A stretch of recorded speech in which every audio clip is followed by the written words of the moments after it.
instead of in flesh and blood. But the problems for the drivers are pretty much the same as for the jockeys, to bring the car and themselves home safely, and they hope first. What an interesting lineup we have this year. Very varied. We have 9 former champions in the field. We have 6 rookies. We have 5 grandfathers driving today, including Dick Simon, who is the oldest man ever to drive here. He's 53. We have 2 father and son combinations, the Unsers and the Andrettis. And we have a man from Colombia, South America, Roberto Guerrero, who just might win this race today. With all that, the focus this week, and this month really, has been on one man. From Nazareth, Pennsylvania, Mario Andretti. He won the pole position 20 years after he won that position for the first time. He's 47. Remember 1969? This was Mario winning and earning a kiss from the owner, Andy Granatelli. Let's go to one of our pit reporters now in the garage area, Jack Arute with Mario. Well, Jim, some things have changed. Of course, no longer is Mario Andretti driving for Andy Granatelli, but one thing hasn't. Since then, you haven't won an Indianapolis 500.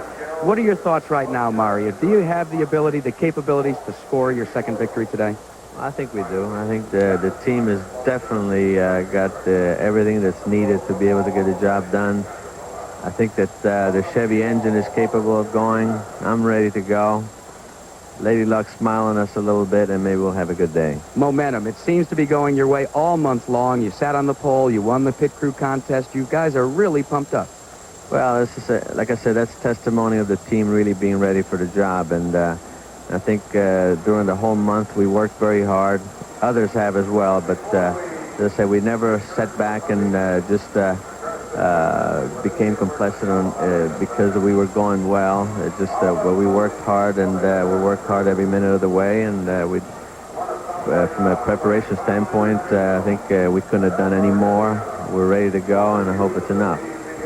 Well, who knows? It may very well be enough to put him in victory lane for the second time in his career. Jim?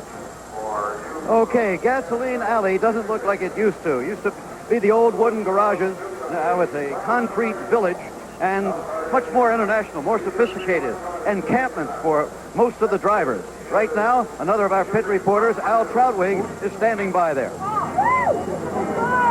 Jim, as you can see, Paul Newman, one of the supporters of the Mario Andretti Newman Haas team, is making his way through the crowd, a large crowd, as a matter of fact, in this mobile home encampment.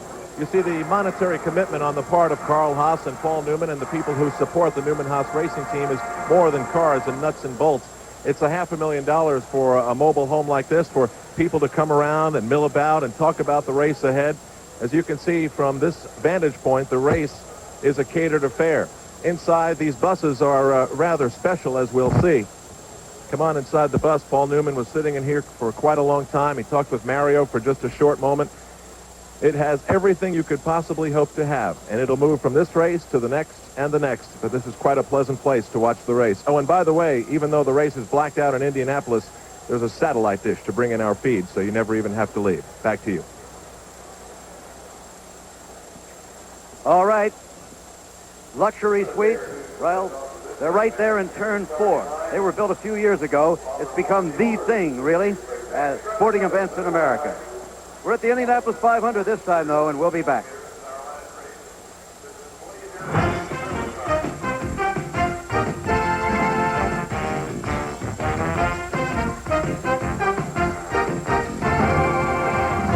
Right now, Jerry. Bobby Ray Hall, the year has gone a full circle almost now since that victory last year, and you got to go out and try to do it again. What's going to be the key to that repeat this year?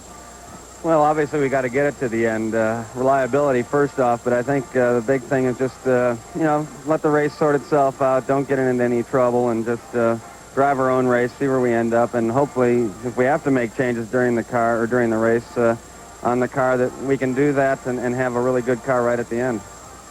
Most years, Bobby, the defending champion, comes back as a heavy favorite. This year, Mario Andretti has stolen the headlines a little bit. Does that bother you? No, not at all. I think we've been here a long time. There's been a lot of events leading up to the big event, or the reason really why we're here. And it's a long race. Anything can happen. So what's happened all month is just a prelude to today. And he's been running tough, but I think we can do just fine.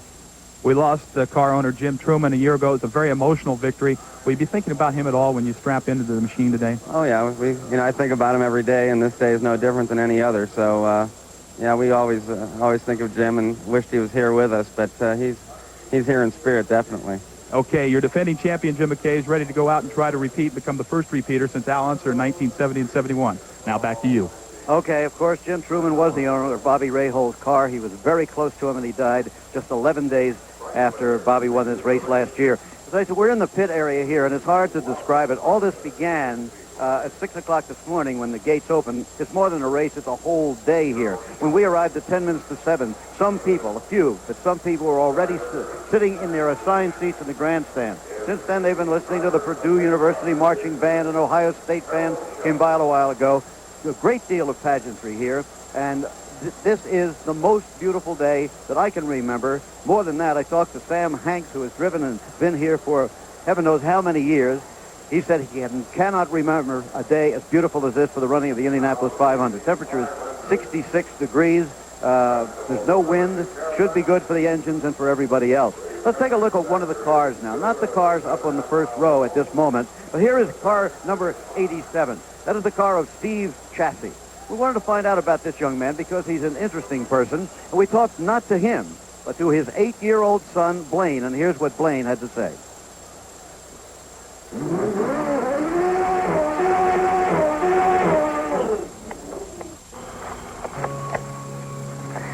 Hi, I'm Blaine Chassis. My father is Steve Chassis, and he'll be driving car number 87 today. My grandfather got my dad started in racing, and in 1964, he built his first race stock car. Shortly after that, my dad went to Vietnam and got a medal for bravery. I'm proud of my dad because he saved 10 guys' lives.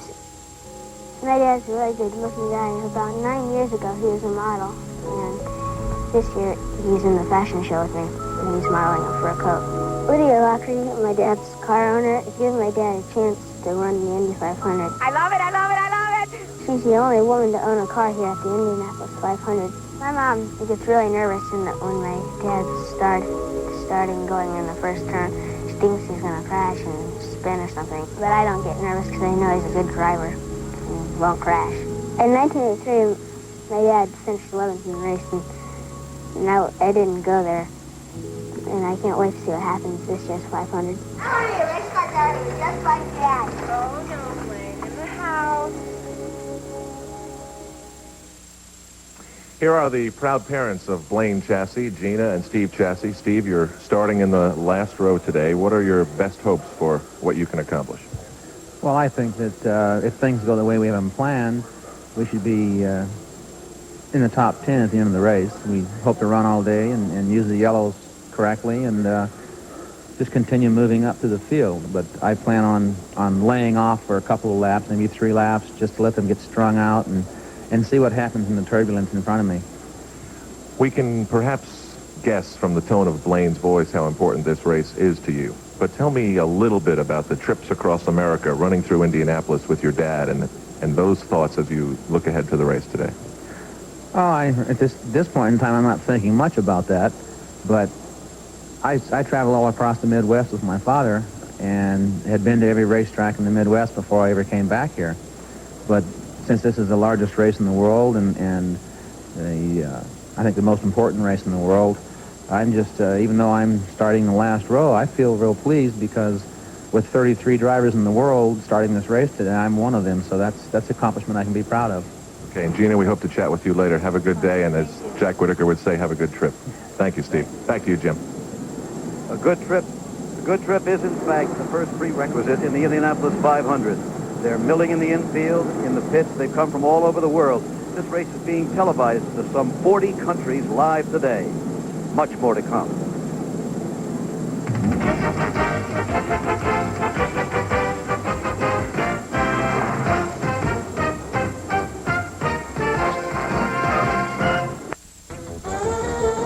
The 1975, 1980, and 1987 front rows are the only ones to be entirely comprised of former Indianapolis winners.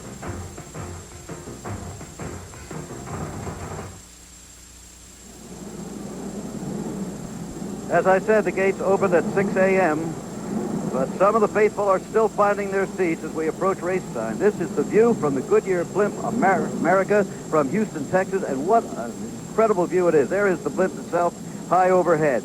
You know, there are only two kinds of people in the state of Indiana today, those who are inside the Indianapolis Motor Speedway and those who wish they were. There's Johnny Rutherford on the left, one of the real veterans of this track, a three-time winner, and young Scott Brayton on the right. Rick Mears' car does sit on the outside of the first row right now. Rick Mears, who won the race in 1984, the one-time dune buggy pilot who ranks as a world-class race driver today. Jerry Gaffins is with him live right now. Indeed we are, Jim McKay and Rick Mears. The first part of this month was very tough for you, all the way from pigeon dropping, falling on your way. You're practicing a car that really didn't work the way you wanted it to work, or the rest of the team, and now you had to go ahead and qualify a year-old March, but you still stuck it on the front row. You were second quick Thursday in the last practice session. Do you think it's turned around? Are you ready to win this thing? Well, I hope so. You know, I think we peaked a little too early last year. Hopefully we're peaking at the right time this time.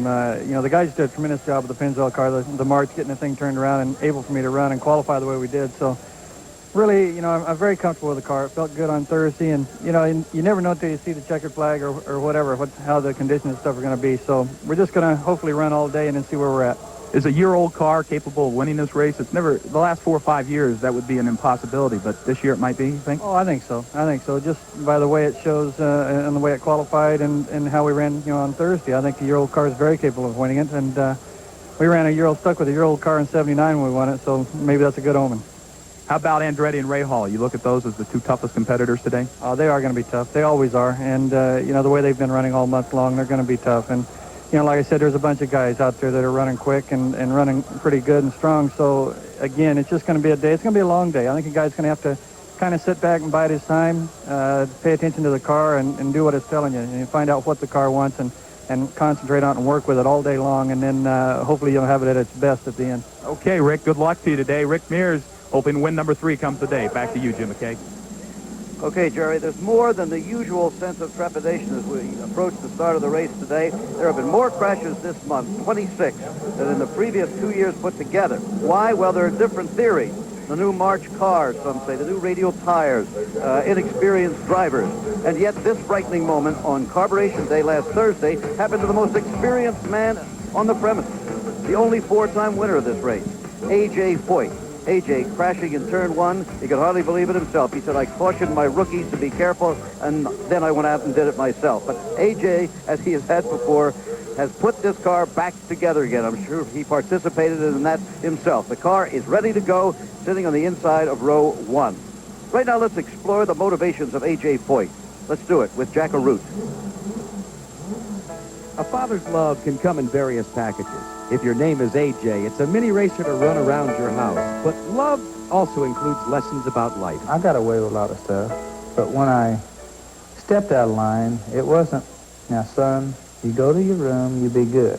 I got the hell swatted out of my butt, which I respect, and it probably kept me from getting into a lot of serious trouble.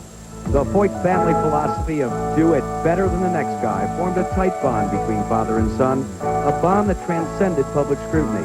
AJ always in the spotlight and his father Tony in the wings, but never in the shadows. Regardless of the successes, Tony was there to remind his son of life's reality. My father never told me I ever drove a good race, never.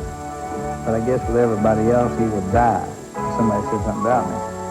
At Indianapolis, I guess 1977, I mean, he was happy. Finally, we were the first time that anybody's ever won the Indianapolis 4 times. And we was over at the suite, I'll never forget it. I says, well, Dad, I said, what do you think?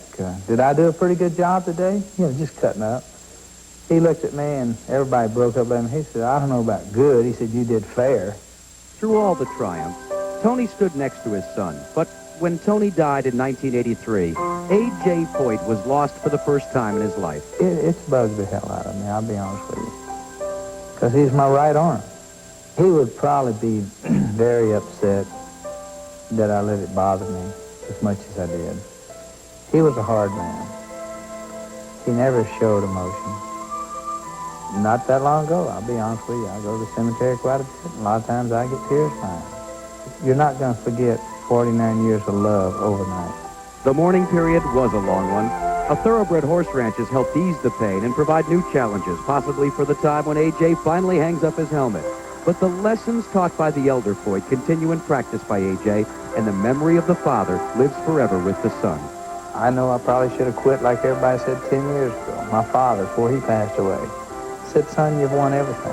What have you got to prove besides get hurt? I said, Dad, we're all going to die. But I'd rather die doing something and having fun. And he's probably upstairs here now raising hell.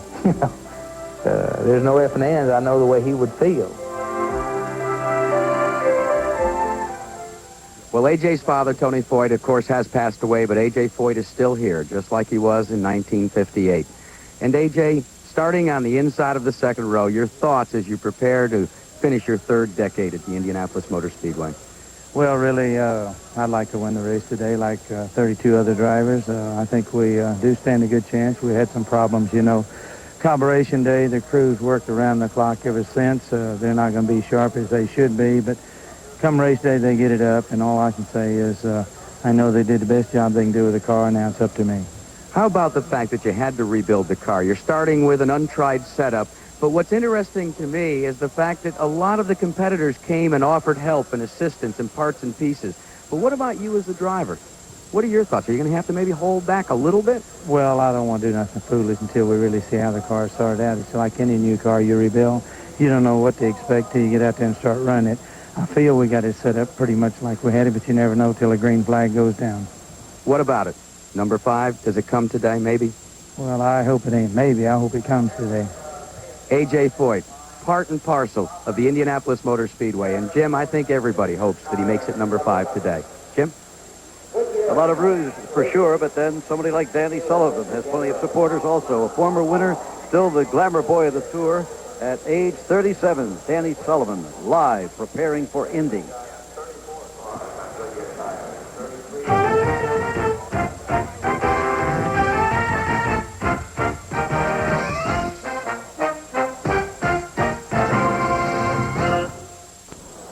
Man doesn't live by bread alone, but he does have to eat, even during the Indianapolis 500.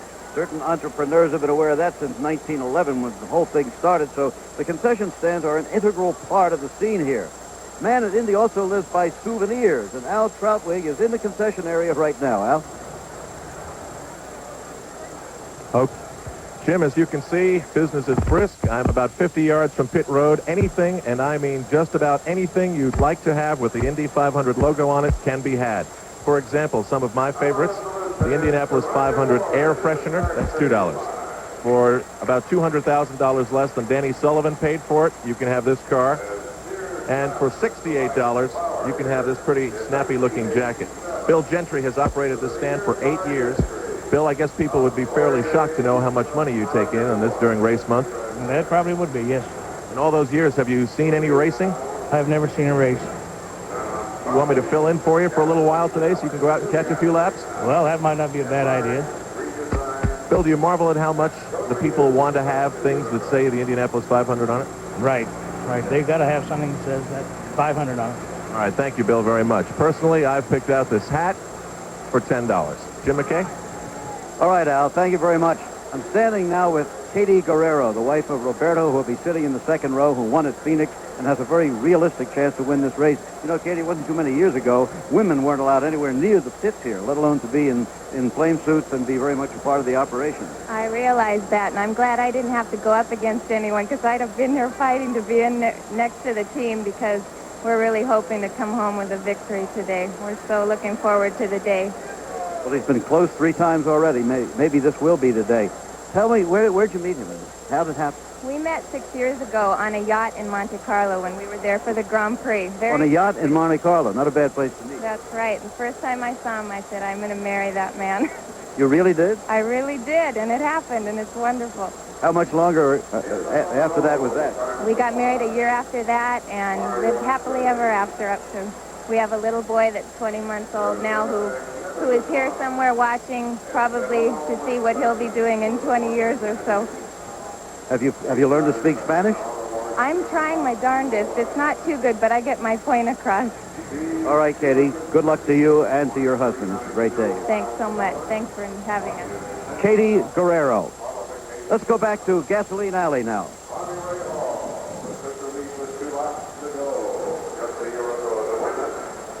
There is the scene in Gasoline Alley. It's almost time for the drivers to be going down.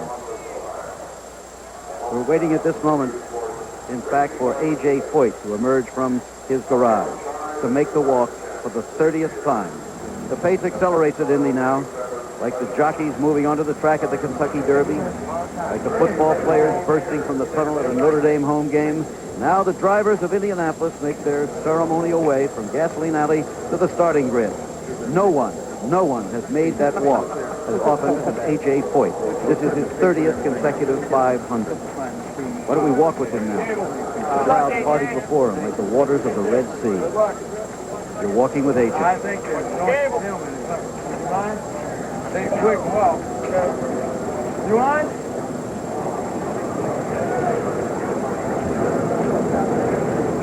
Oh, A.J.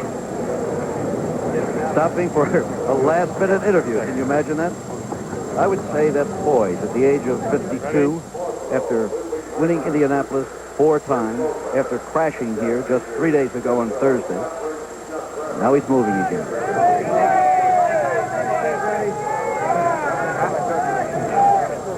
Well wishes. Pats on the back.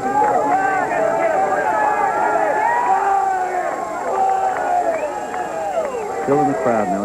Now moving into the bulk of the crowd, out of Gasoline Alley. Under the sign that hung there for so many years. When A.J. first came, the garages were wood. The cars were high, front engine. Monsters, not like the sleek rear engine models of today. A.J. Foyt now in the pit area. Is the musical salute from the Purdue University All-American Band, the Sergeant Great forever. What more appropriate as A.J. Foyt walks into the pits than for the band to play, coincidentally, Stars and Stripes Forever.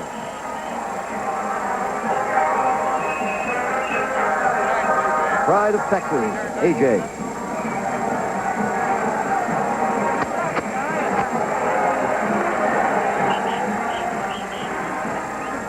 Can he make it 5? We'll be finding out very shortly. And we're much closer to the start now at Indianapolis. Standing by, ready to do the play-by-play for you again this year in the ABC commentary booth, suspended hanging underneath that second deck of the grandstands that you see there. You can make out our banner. Let's go right now to my ABC Sports colleague, Jim Lampley. Okay, Jim. All right, Jim, thank you very much. And it is once again a thrill and indeed a humbling privilege for all three of us, and I think especially for me, to get to narrate this great spectacle in sports. No event as large and dramatic as the Indianapolis 500 would be without a wealth of compelling stories.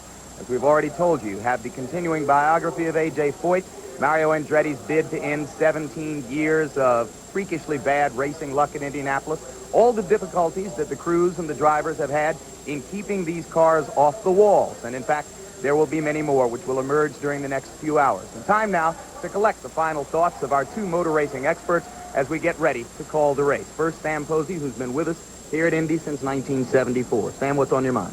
Well, Jim, you know, I've been coming to this race for 25 years, and I've loved it, and I've studied it. And let me tell you this. Never before has there been a front row as strong as this one. Ever. Andretti, Rahal, Mears. Each has won the race, and each is today on the top of his form. And fascinatingly, each is very different. Representative of the decade, mirror of the decade for which he first won this race. I think of Mario Andretti.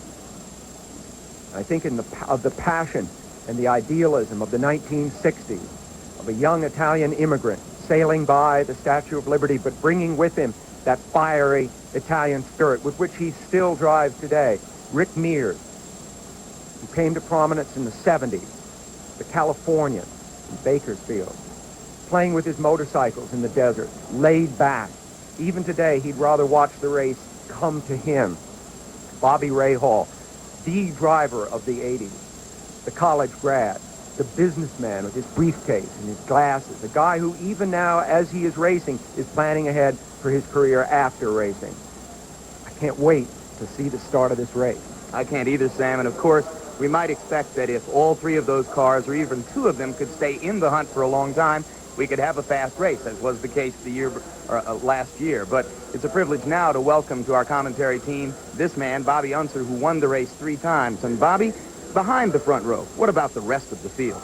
Well, number one, Jim, I think the front row is going to probably take off early in the race and lead the race early on. But behind that, there's a lot of apprehension going on within the drivers. There's been a lot of wrecks this year, approximately 25 wrecks in practice, and I really think that there's a lot of concern, a lot of feeling among the drivers, some of them even possibly a little bit scared about the turbulence in the air from the cars ahead of them. The air is what we call dirty air, meaning the aerodynamics on the car don't work so well. And I think we have a lot of that. I think there's a lot of worry going on, so I think there's going to be a lot of separation in the cars between the guys that go for it in the front and the guys in the back that are trying to feel their way around a little bit. And indeed, when you see drivers like Emerson Fittipaldi and A.J. Foyt hit the wall as they did in the last practice before the race, you know that there are extreme problems, all of them related to the handling of the car. And here now with Sam Posey, a lighthearted look at a subject that has been increasingly important. As any chef, amateur or professional, knows, the recipe in the cookbook is just the beginning. It's up to you to give it life. Ingredients, preparation, stirring, seasoning, the right heat, the right timing. You must bring to the dish your own particular magic. Like the chef, the chief mechanic of a racing team begins with a list of basic ingredients, all of which are adjustable. For each, there is a measurement or a setting with which he begins. For example, you might start by setting the front wing angles at, say, 2 degrees. From there, it's up to the chief mechanic to blend and mix these ingredients to form a combination that suits the particular tastes of his driver. If the mixture isn't absolutely perfect, here's what you see on the racetrack. A car so unstable that, as the drivers say, it's about to bite you. During the race, we'll discuss many of these terms, but keep in mind that everything interacts with everything else. If you soften a sway bar, you may need to stiffen the spring. A pinch more wing angle may call for a dash more shock absorber. Of course, only the driver can really tell if his car is handling right or not. And of course, as we know from the crashes, many of them are not. And amid all this uncertainty, can you have any instinct as to who might win the race? Well, it has to be somebody from that front row, and I'm picking Mario Andretti. He's overdue. You know, you think part owner of his team is Paul Newman, and Paul finally won an Oscar that I think he's deserved for a long time, and maybe that's an omen. Mario would hate to hear me talking this way because he is very superstitious. Doesn't like his crew to predict success for him, and in fact won't let them even buy champagne. But I'd like to say one other thing. Today may be notable for the first appearance at Indy of a young man named Davy Jones, a protege for A.J. Foyt, and I'd like to mention his name now. All right, so you think Davy Jones may make a splash. What about your outlook, Bobby? I think the most foolish thing in the world is to predict a winner at the Indianapolis 500. I think it's that way more so this year than any year we've had. Heat has been playing such a big factor. The radial tires have been playing such a big factor this month. There's been so many variables. Rookies, car problems with the 87 marches, so many problems, you can't pick a winner. All right, so that is the outlook of our racing experts, and now let's go back to Jim McKay for some of the most compelling pageantry in American sport. All right, Jim. The moment really does grow closer now. You know, sometimes we forget in the excitement of the approaching race that this is a national holiday weekend that should engender remembrance principles, but also pride and hope for the future. And it's time now for our national anthem. It will be sung this year by Sandy Patty. From Anderson, Indiana, whose rendition of the national anthem at the Statue of Liberty dedication will long be remembered. Today, she joins the Purdue University All-American Band as we hear our national anthem. Oh, say, can you see by the dawn's early light what so proudly we hailed at the twilight's last gleaming, whose broad stripes and bright stars through the perilous fight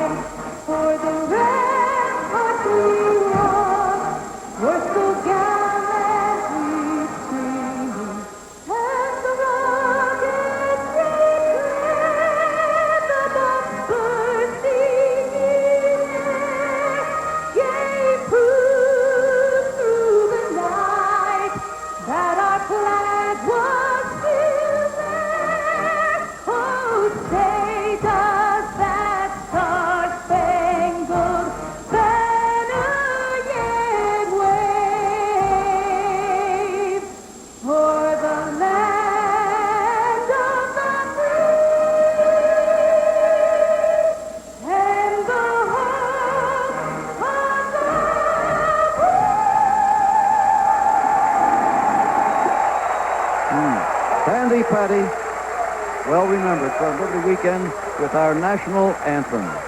Just about 15 minutes now until the race begins. The tension really beginning to grow in the pit area here where we are. And of course, it has to be in the grandstands, in the infield, and particularly in the minds and the hearts of the 33 men who will race for the championship of the Indianapolis 500. There are the cars on the starting grid. Now we're going to hear the invocation here by Archbishop Edward T. O'Meara of Indianapolis. To introduce for the invocation the Most Reverend Edward T. O'Meara, Archbishop of the Roman Catholic Archdiocese of Indianapolis. The thousands of us here pause for a moment of prayer. It is Memorial Weekend, America's time for remembering. A fresh memory is 37 flag-draped coffins lifted reverently one at a time from the desert sands of Bahrain on the Persian Gulf to begin the last long journey to their homeland. May they be at peace this day with all the thousands of others who have laid down life for country since 1776. In our memories, too, we carry the thousands of other men and women who are the survivors of our country's conflicts. O good God, ease the pains of their bodies and their spirits. We remember those who wear our nation's uniforms today. Bless these men and women. May they serve with honor and be instruments of peace. Guide all of us in America as we struggle with can we and should we, the endless struggle between might and right. Keep our courageous drivers and their skillful crews in the hollow of your hand.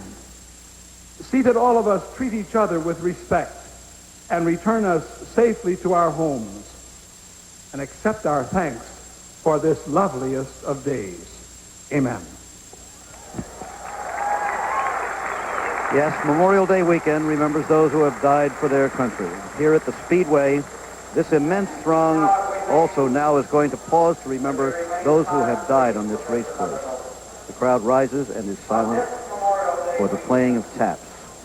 We pause here in a moment of silence to pay homage to those individuals who have given their lives unselfishly and unafraid to make it possible for us to witness, as free men, the world's greatest sporting event. And we also pay homage to those men who have given their lives unselfishly and without fear to make racing the world's most spectacular spectator sport.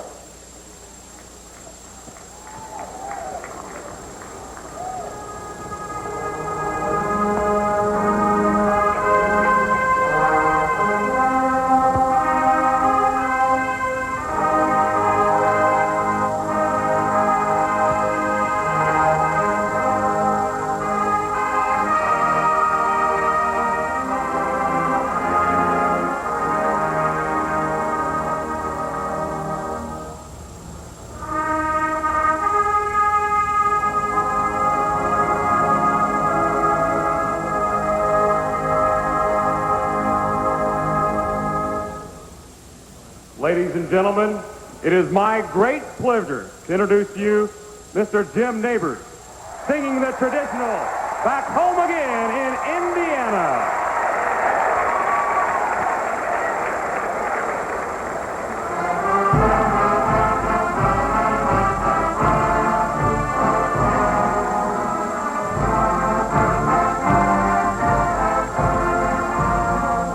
Back home again in Indiana, and it seems that I can see the gleaming candlelight still burning bright through the sycamores for me. The new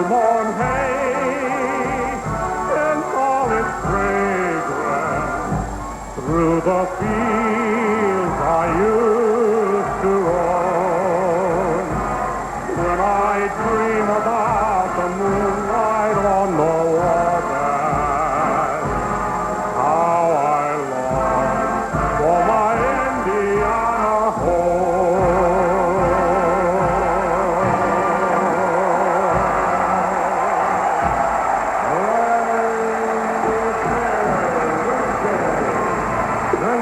From this point on, everything is tradition. The balloons going up. It's been happening since 1911.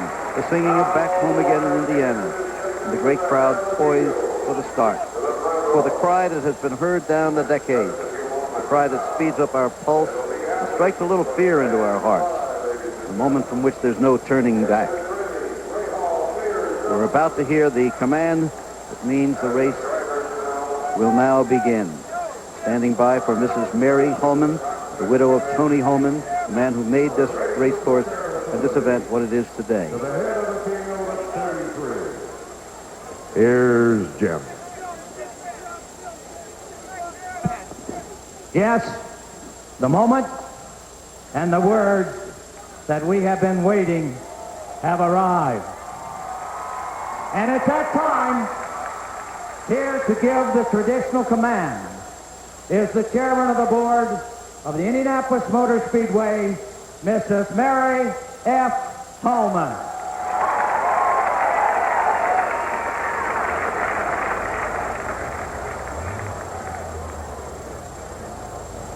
Gentlemen, start your engines. And there they are. 33 engines being started, we hope all successfully, but for a better view and for the commentary of this race, let's go up top again to the booth and Jim Lampley. Thank you once again, Jim McKay. And now the brief process of getting these engines started and getting the cars ready to roll. Mario Andretti's car there, apparently starting up well. Same with Ray Hall. No immediate problem for him. Rick Mears in the front row, looking very calm. That car is also apparently started. Just behind them, in the second row, A.J. Foyt on the inside. So much of the attention centered on him, as is always the case as he races for the 30th time. And next to him, Roberto Guerrero, a rising star right next to the perhaps still falling biggest star of Indy racing. Danny Sullivan is back farther in the pack than we might earlier have expected. His car apparently starting up. Al Unser Sr. just got that ride within the last couple of weeks. Hadn't raced this year before this race. And earlier today, you met Steve Chassie, who starts in the back row. That scene also looks collected, as apparently his car has started up well. So far, we can't see that anybody is having any difficulty in getting the car started. So very shortly, they should begin the first of the two parade laps at a measured pace of about 70 or 80 miles per hour, which will precede the pace lap and then the green flag and the start of the race. Those cars pulling away are the Chrysler LeBaron turbocharged convertibles, which are being used this year as pace cars. There will be a number of them on the track during the parade laps, and then all but one will move off of the track, and one car will pace the pace lap at more than 100 miles per hour as they go toward the green flag. Of all the many awards that make up the seven-figure prize here at the Indianapolis 500, the first will be the Matchlight Charcoal Award, which is given to the racer who leads after 10 laps. That's the Fast Start Award, $25,000, and we'll highlight it for you at the 10-lap mark. And now the 33 cars begin to pull away from the grid. And as they go on this first of the two parade laps, let's now take an opportunity on tape to take a complete look at all 33 drivers who are in the field today. The field features 9 former champions, the most ever. At 47, 32 years after coming to this country from Italy, Mario Andretti sits on the pole for the first time in 2 decades. His Lola Chevrolet, clearly the fastest car in the field. Next to Mario, Bobby Rahal puts aside his golf clubs for the day and tries to become the first back-to-back winner here since Al Unser Sr. in 1971. Rick Mears got married last November. That was no upset, but the appearance of his year-old March Chevy on the front row was a qualifying surprise. He tries to become the 8th three-time winner. The only 4-time champion has yet to go out to pasture with his racehorses, but A.J. Foyt's practice crash appears to have dimmed his chances of moving up from the inside of row 2. Katie Guerrero is a favorite of Wife Watches in the Garage. Today, her husband Roberto starts 5th as one of the favorites to win the race. 53-year-old Dick Simon, driver, owner, teacher of younger drivers, oldest man in the race, he's never made the top 10. Harry Lyondike is beginning to prove he has more than just European style. His position inside row 3 may give him an early shot at the lead. It's been 6 years since Johnny Rutherford has flown as high at the start as he will today. The 3-time champ is in the center of row 3. Outside of him, recent father Michael Andretti tries to keep alive a streak which has produced 3 top 10 finishes in 3 previous Indy appearances. Row 4 features 2 rookies, Ludwig Heimroth and Jeff McPherson, flanking veteran Rich Vogler. In row 5, 3 veterans who've never won, Scott Brayton, Jeff Brabham, and for his 16th try, Gary Bettenhausen. Danny Sullivan has had another busy month. Talk shows, interviews, even a soap opera gig. He'll race in another year-old Penske car inside row 6. Next to Sullivan, rookie Fabrizio Barbazza, one of 9 foreign-born drivers. Outside, 50-year-old Gordon Johncock, out of retirement with his first car since '84.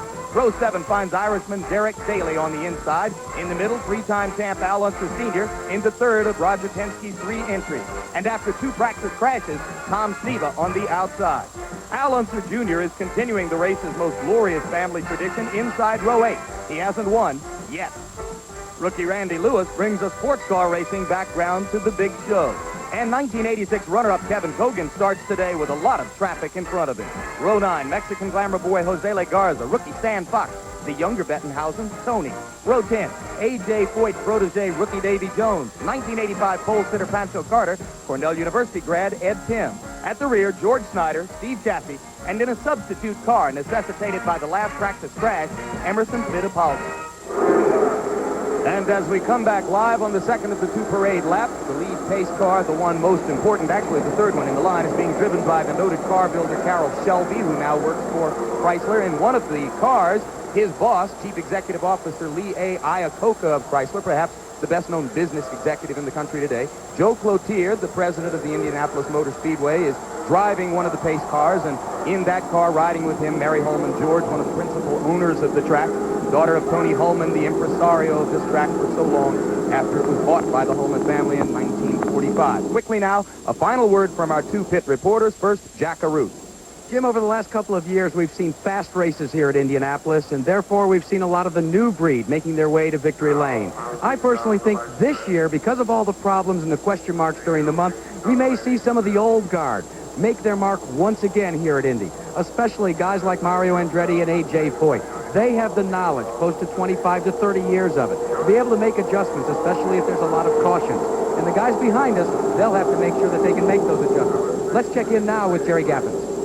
Jack Arute, you talk about the men behind us, 33 pits behind us. Their work is done in preparation. The drivers and machines, it's up to them on the track now. We'll be here to cover the pit story throughout the afternoon. And as far as the race winner, Jim Lampley, I like the combination of Bobby Ray Hall, the Lola, and the Cosworth. Back upstairs to you. All right, thank you very much, Jack and Jerry. We look forward to hearing from you all day. And now the drivers come around turn 4 and get ready to go on the pace lap, the last lap that precedes the start of the race.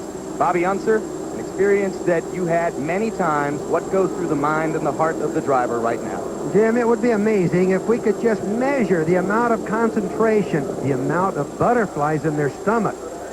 It's just awesome, the amount of concentration that's going on. The guys are really trying not to notice the crowd, not pay attention to anything, and most important, act themselves. Try to act normal.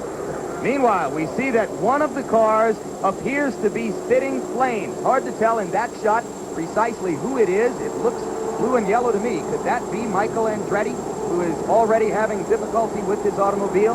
Certainly. No, there it is. It is one of the A.J. Foyt team. That is George Snyder in car number 84, whose car is acting up already on the pace lap. So we'll wait now to see whether Snyder will be black flagged and whether there may be another pace lap before the start of the race, or even a yellow flag and perhaps a restart. You'll recall that last year Tom Sneva crashed on the second parade lap. And here now a look from inside the car of Bobby Rahal, carrying one of our 3 ABC Sports race cams during the day. We will have a race cam also in the car of Al Unser Jr. Another is mounted in the car of Jeff Brabham, and we hope to be getting unique views of the race throughout the day from inside those 3 cars. Al Unser Jr. back a little bit in the field. You can see the cars in front of him. They wiggle back and forth on the track like that merely to heat up the tires and get the tires into the best possible condition for racing. And Sam Posey, as they once again go down the backstretch, your thoughts? Of course, we've got to think about what's going to happen with George Snyder, but he is at the back. You wonder right now which drivers are planning aggressive moves, which ones are planning to hold their positions, and if one or two of them, Jim, isn't just plain scared to death. All right, we are very close to a green flag. If all goes well, this is always a moment for holding your breath. This year, because of everything which has happened this month, jaws are clenched just a little bit more tightly than normal. Along pit row, in the luxury suites where car sponsors and owners wait, and, of course, in the garage where many wait to see their drivers come back, if they do come back. The green flag goes down. The expectation is that Mario Andretti, from the pole position, will try to go for the lead, and it is indeed Mario Andretti in car number 1. Mears pulls into the formation behind him as they go into turn 1. Andretti, Mears, and in the middle of the front row, Rahal drops back into a comfortable third place. And now behind him, A.J. Foyt has dropped back just a little bit, and it appears that he is not going to be among the early leaders, and there is an incident already. There is already an incident on the track, and that is the car of Jose Garza, number 55, who apparently did not get through turn 1 cleanly. So Garza moves down inside the apron, and we'll see a yellow flag. He's got something bent on his front end, Jim. He's obviously had some contact. There's George Snyder in the pits. He had a fire just before the start of the race. Well, we started with 33 cars. At the moment, only 31 of them appear to be satisfactorily operational. And what a difficult moment now this is for the drivers, Sam. They've gotten themselves all geared up and pumped up for the biggest moment of the racing year, the start of this race, and now they must once again relax. Yep, they're going to have to go through the whole thing again. Let's have a look and see what we can see of Garza's incident. This is in turn 1. We see Garza. Oh, there's more than one car involved. There's Garza on the extreme right being hit by a second car, which might be either one. That looks like Tony Bettenhausen. No, it looks like Pancho Carter right there. Yeah, that's right. In the orange and white car, and going by. On the inside is Stan Fox. Stan Fox got by cleanly, but that is right. Jose Garza hit the outside wall, and apparently Pancho Carter brushed him going by. There's a look at Carter. Bobby, it looks to me like his car may be... His right rear is just totally bent. It's going to put him out of the race and possibly a very long pit stop. Either way, it's going to take his chances away for any win. So once again, just as was the case last year, the start of the Indianapolis 500 has been abruptly halted by an incident. Last year on the second parade lap, this year on the first lap. The first lap, always the most difficult and troublesome for the 33 cars in the race, and lightning has struck again. Another look, Bobby Unser. Jim, this is very much like we were all talking about before. Probably had a little bit of dirty air. Somebody got sideways. It's a little hard to tell from our picture which came first as far as the cars going sideways there, but they obviously had some contact. It's going to Ben Joseli's car, Pancho's car. It's a shame to have something happen this early, but I think all the drivers were aware of it originally. So I think they were trying to be careful in spite of what we saw. We will be back to sum this up and hopefully start the race again right after this commercial and a word from our local stations.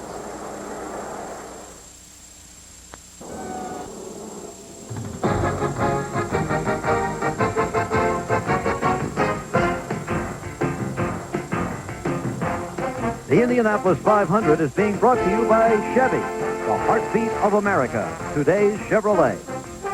By Miller High Life, Miller made the American way. And by Goodyear Tire and Rubber Company. No matter how far you go, Goodyear takes you home.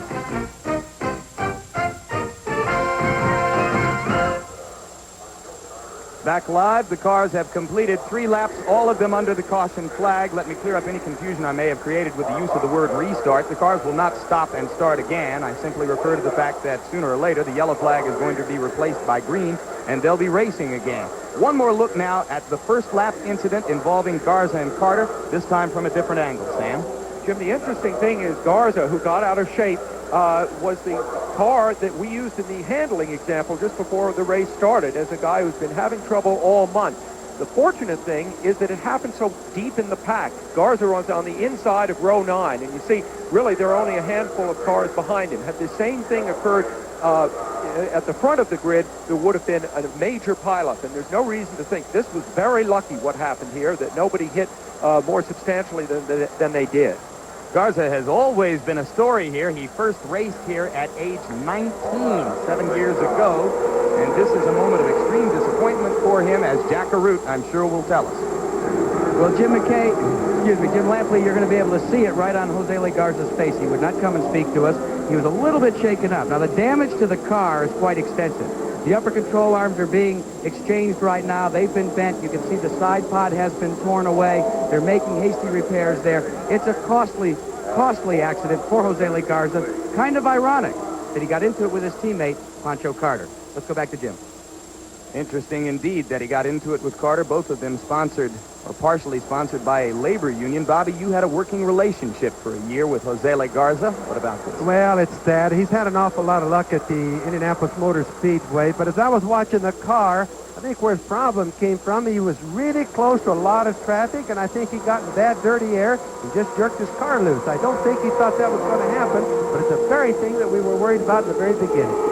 Meanwhile, the leader on the track under the yellow flag is Mario Andretti, with Rick Mears in second place behind him and Ray Hall in third place behind him.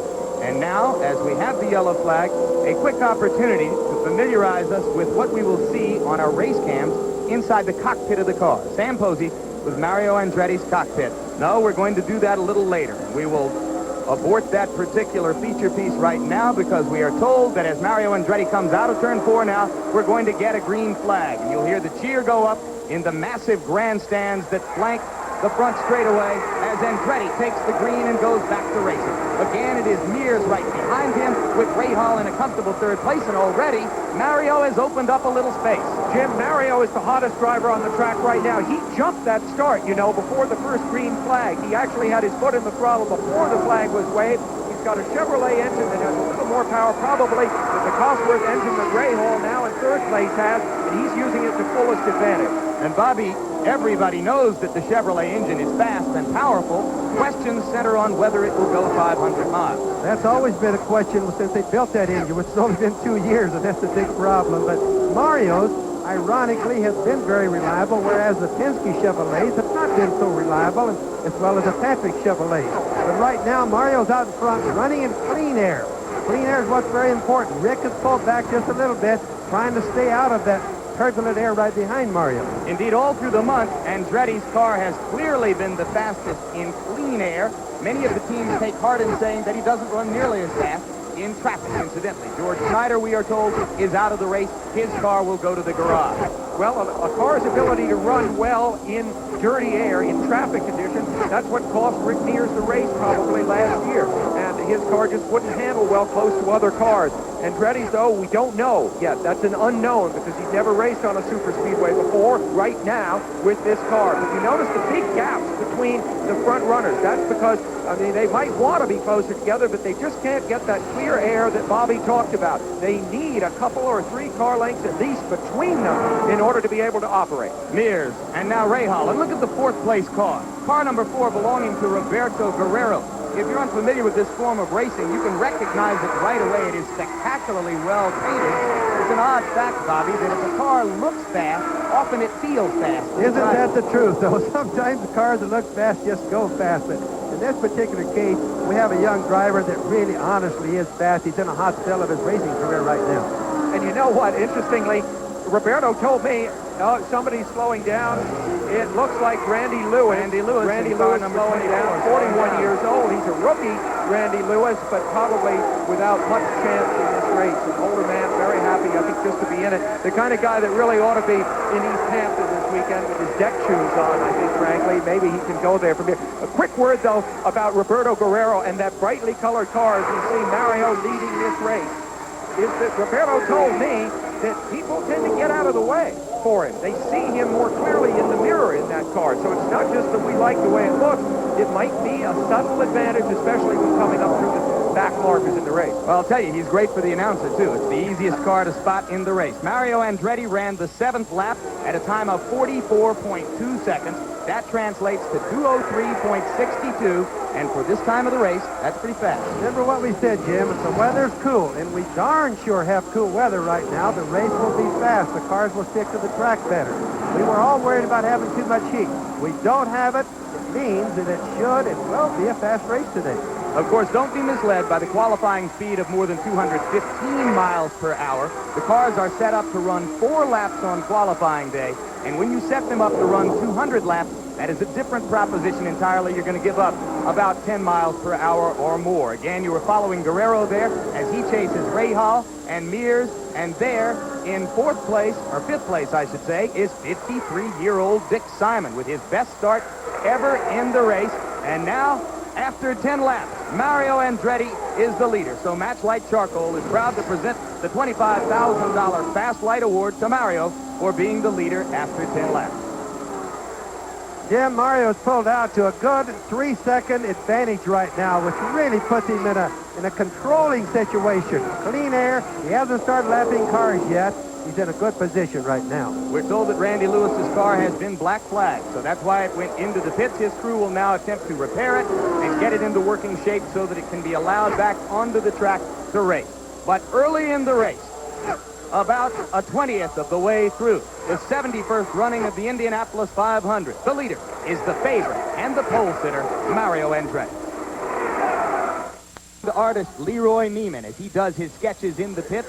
And, of course, his eye is drawn, as are so many in the racing world, to the work of Roger Penske and his team. But out on the track, after 15 laps of 200 in the 1987 Indianapolis 500, Mario Andretti continues to hold the lead. Rick Mears chasing him, and behind Rick Mears, the third-place car is that of Bobby Rahal. Meanwhile, this is a stage of the race where you look for somebody who is moving up fast.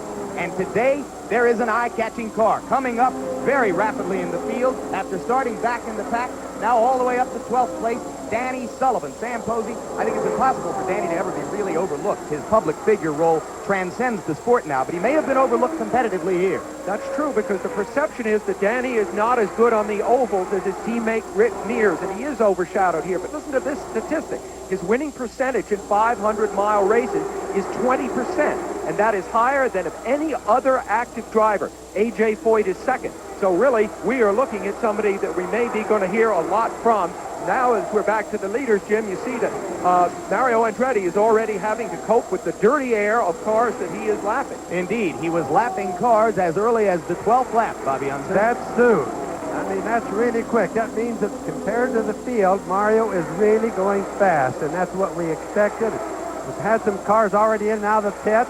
Well, there he goes to the inside, past your brother, Al Unser, and he gets past Al pretty easily, and now moves up on the car just ahead of him. That has to mean that Al's having problems. Mario's lapping a car that should be going a lot faster than that. A little too early. Well, you saw the 12 leaders there, and we ran through them quickly via a graphic. And as the race goes on, we'll continue to update you on the full leadership field. Now, here goes Mario once again, I believe, past the car of Davy Jones. Yes, that promising rookie. But now let's go. Here's a car slowing down. It might be McPherson. I think it's Jeff McPherson, one of the rookies in the race.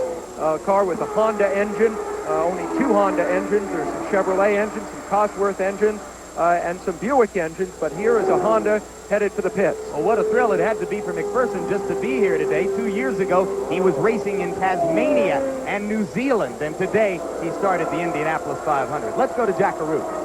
2 guys that you reported on that have been in and out of the pits. One, of course, was Emerson Fittipaldi in car 20. He pitted very early on lap 13. He said he had a problem. He couldn't drive the car. It was so very, very loose. They took on fuel and treated it like a normal stop. A normal stop is not going on behind me.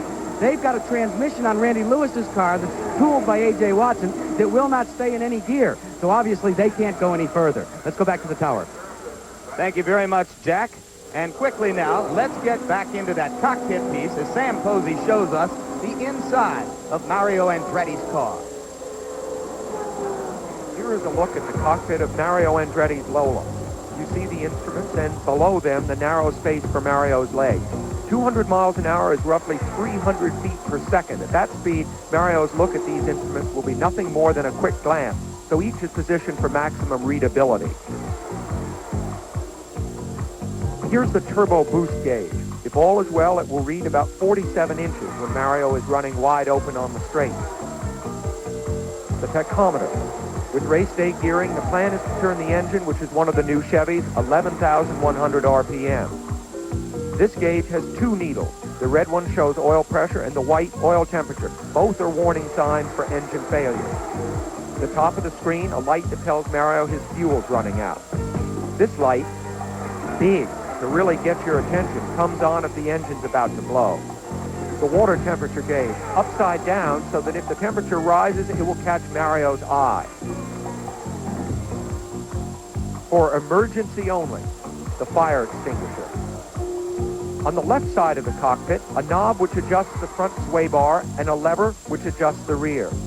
Another knob, it adjusts the turbo boost.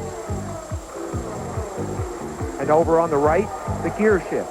5 speeds, but once you're on the track, you use 5th gear only and don't shift. So that's it. Gauges, lights, and levers, the vital link between Mario and his car. And right now, what Mario is attempting to do is to destroy whatever link might have existed between him and the rest of the leaders at this early stage of the race. Mario is fulfilling the prophecy of many here this month, that he would have a chance to perhaps run away. Now, we'll take a look with Sam Posey at the interval between Andretti and the car chasing him, which is that of Rick Mears, which is the yellow car we see coming off of turn 4 in the middle of that pack. And there is Mears, and there is the interval. Actually, it's a little longer. You clocked on Unser because Mears is the yep. second yellow car. Yep, really right. closer to 13 seconds. Or more, even. That's extraordinary at this early stage of the race. Mario is fulfilling, as you said, Jim, really much more even than expected of the promise of his speed. Meanwhile, Kevin Kogan, last year's runner-up, is in for an early pit stop. None of the leaders have pitted. A normal sequence would have them coming in about 11 laps at about the 32-lap mark. Bobby? Mario is just literally running off with it right now. It means one thing important. He's getting through the traffic. He's working in the dirty air or the disturbed air a lot better than Rick Mears is, or Bobby Rahal. That might be an indication of how things are going to look for a while. Well, in fact, Rahal has dropped back. As you can see, the distinctive car of Guerrero is the one which has now moved past Rahal and into third place. And you talk about working in traffic. When Roberto Guerrero started 22nd and last at Phoenix last month and came all the way through the field to win, his big edge was that the car was much faster in traffic than his competition. Guerrero is just plain fast, though. Only Mears, Rahal, and Al Unser have ever driven a lap faster anywhere than Roberto's 2:18 at Michigan last year. And in the Indy 500 last year, I think this is a really interesting point. He was faster on this track than Rahal. You see Gordon Johncock in the pit. He was faster on this track than Rahal, but he spent more time in the pit. Johncock, 50 years old, coming back after a 2-year layoff after his announced retirement here 2 years ago. And this doesn't look like a good day for him so far, Bobby. Well, it's an early pit stop. It's 23 laps in. That's too much. It might be an indication, though, Jim, that the Buicks are not doing so well on fuel mileage. We'll have to watch that. All right, let's quickly go down to the pits again, this time to the Andretti pit. We're with car owner Carl Haas. And Carl, Mario's been fast all month, and he's out there really with a big lead. Is he saying anything on the radio about the car? Well, no, everything. We're still too early in the race to say anything. We'll have to see up at first. How many more laps till you'll come into pit? I'm on the radio with him right now. I really can't talk to you. Okay, Carl Haas busy with his driver, Mario Andretti, right now. They say they'll try to pit. We just asked him if the first yellow comes out, but they'll have to do it pretty quick. Maybe Bobby Unser can give us an idea if they go green from here on out when we're going to look for those stops. Back upstairs to Jim Lampley. Incidentally, that was a good job, Jerry. Carl Haas isn't an easy man to deal with on a normal day, and this is by no means a normal day. Jim, they'll all start coming in at about 1 to 2 laps. Most of them 1 lap, some of them 2 laps. So we're going to see pits, and we're going to see a lot of strategy change right now. Now, you say 1 to 2 laps. That would be on the 25th or 26th lap. Couldn't they conceivably go several laps farther with the fuel in the tank? They can't gamble on it this early in the race. It's 2.5 miles around this track. It's really 3 miles if you consider when you have to come in the pits at the north end of the track. so they must be a little bit conservative early and see how their mileage goes, and they'll change their game plans as they go on into the race at the present. Well, as you get ready for those pit stops, Sam Posey, and we look at A.J. Foyt in for an early pit stop. Of course, his teammate George Snyder is already out of the race. A.J.'s car, we were told briefly, was smoking on one of the parade laps, but then later that report was rescinded, and so we never said anything about it to you, but A.J. came in a little bit early. Well, yeah, but if anybody was going to pit early, it would be A.J. because he didn't know whether his car was going to feel right underneath him or not. Probably it didn't, so he took the opportunity to get it reset as fast as he could. They did do a little mechanical work on that car to try to improve the handling during that stop. Sam, all the pit stops then, like with Foyt, were normal. They're all starting to plan from 25 to 27 laps, and that's when we're going to see whether the Buicks, the Chevrolets, or the Cosworths have more fuel. We'll start figuring that out pretty quick. Now there is second place as Guerrero has gone past Mears. That is occasioned by the fact that Mears is going to come into the pit. So now let's watch what is regarded by many as the standard in the industry, a Roger Penske pit stop with Rick Mears' car. Notice how bumpy that pit lane is. They come down at over 100 miles an hour at first, duck in here, and then you must stop exactly on the correct mark, which Mears does.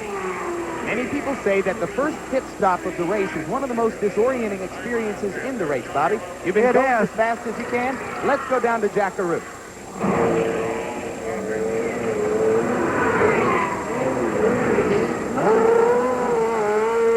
Jim, this is a case of what we saw there where Rick had both right side tires changed. Now that is only for changing the handling. What it meant was he wanted to change the stacker a little bit on the right rear between the right and the left for a little bit of help in the handling. Now we should see Rick go a little bit faster than he's been going in the first sequence. 16.9 seconds. Good. That's a typical good Penske pit stop. He always makes good ones. Bobby, do you think that Mears was having trouble in dirty air? This is the same car, after all, that he ran with last year. And before he made that stop, Guerrero had passed him, and Mears didn't seem to have quite the fight that I would have expected from him. Sam, keep in mind, Thursday Corporation Yellow Day was flag, very Bobby. hot. We have a yellow. Yep. Ludwig Heimrock Jr. Yep. Yeah, that's another That's rookie. a rookie from Canada. His father, a famous driver. Now Mario ducks in immediately. Now here's racing luck, right? Yellow has come out. The leader, Mario Andretti, is capitalizing on it because, Mears had to stop under the green, and there a tire has come off in turn 4 down to Jerry Gaffin.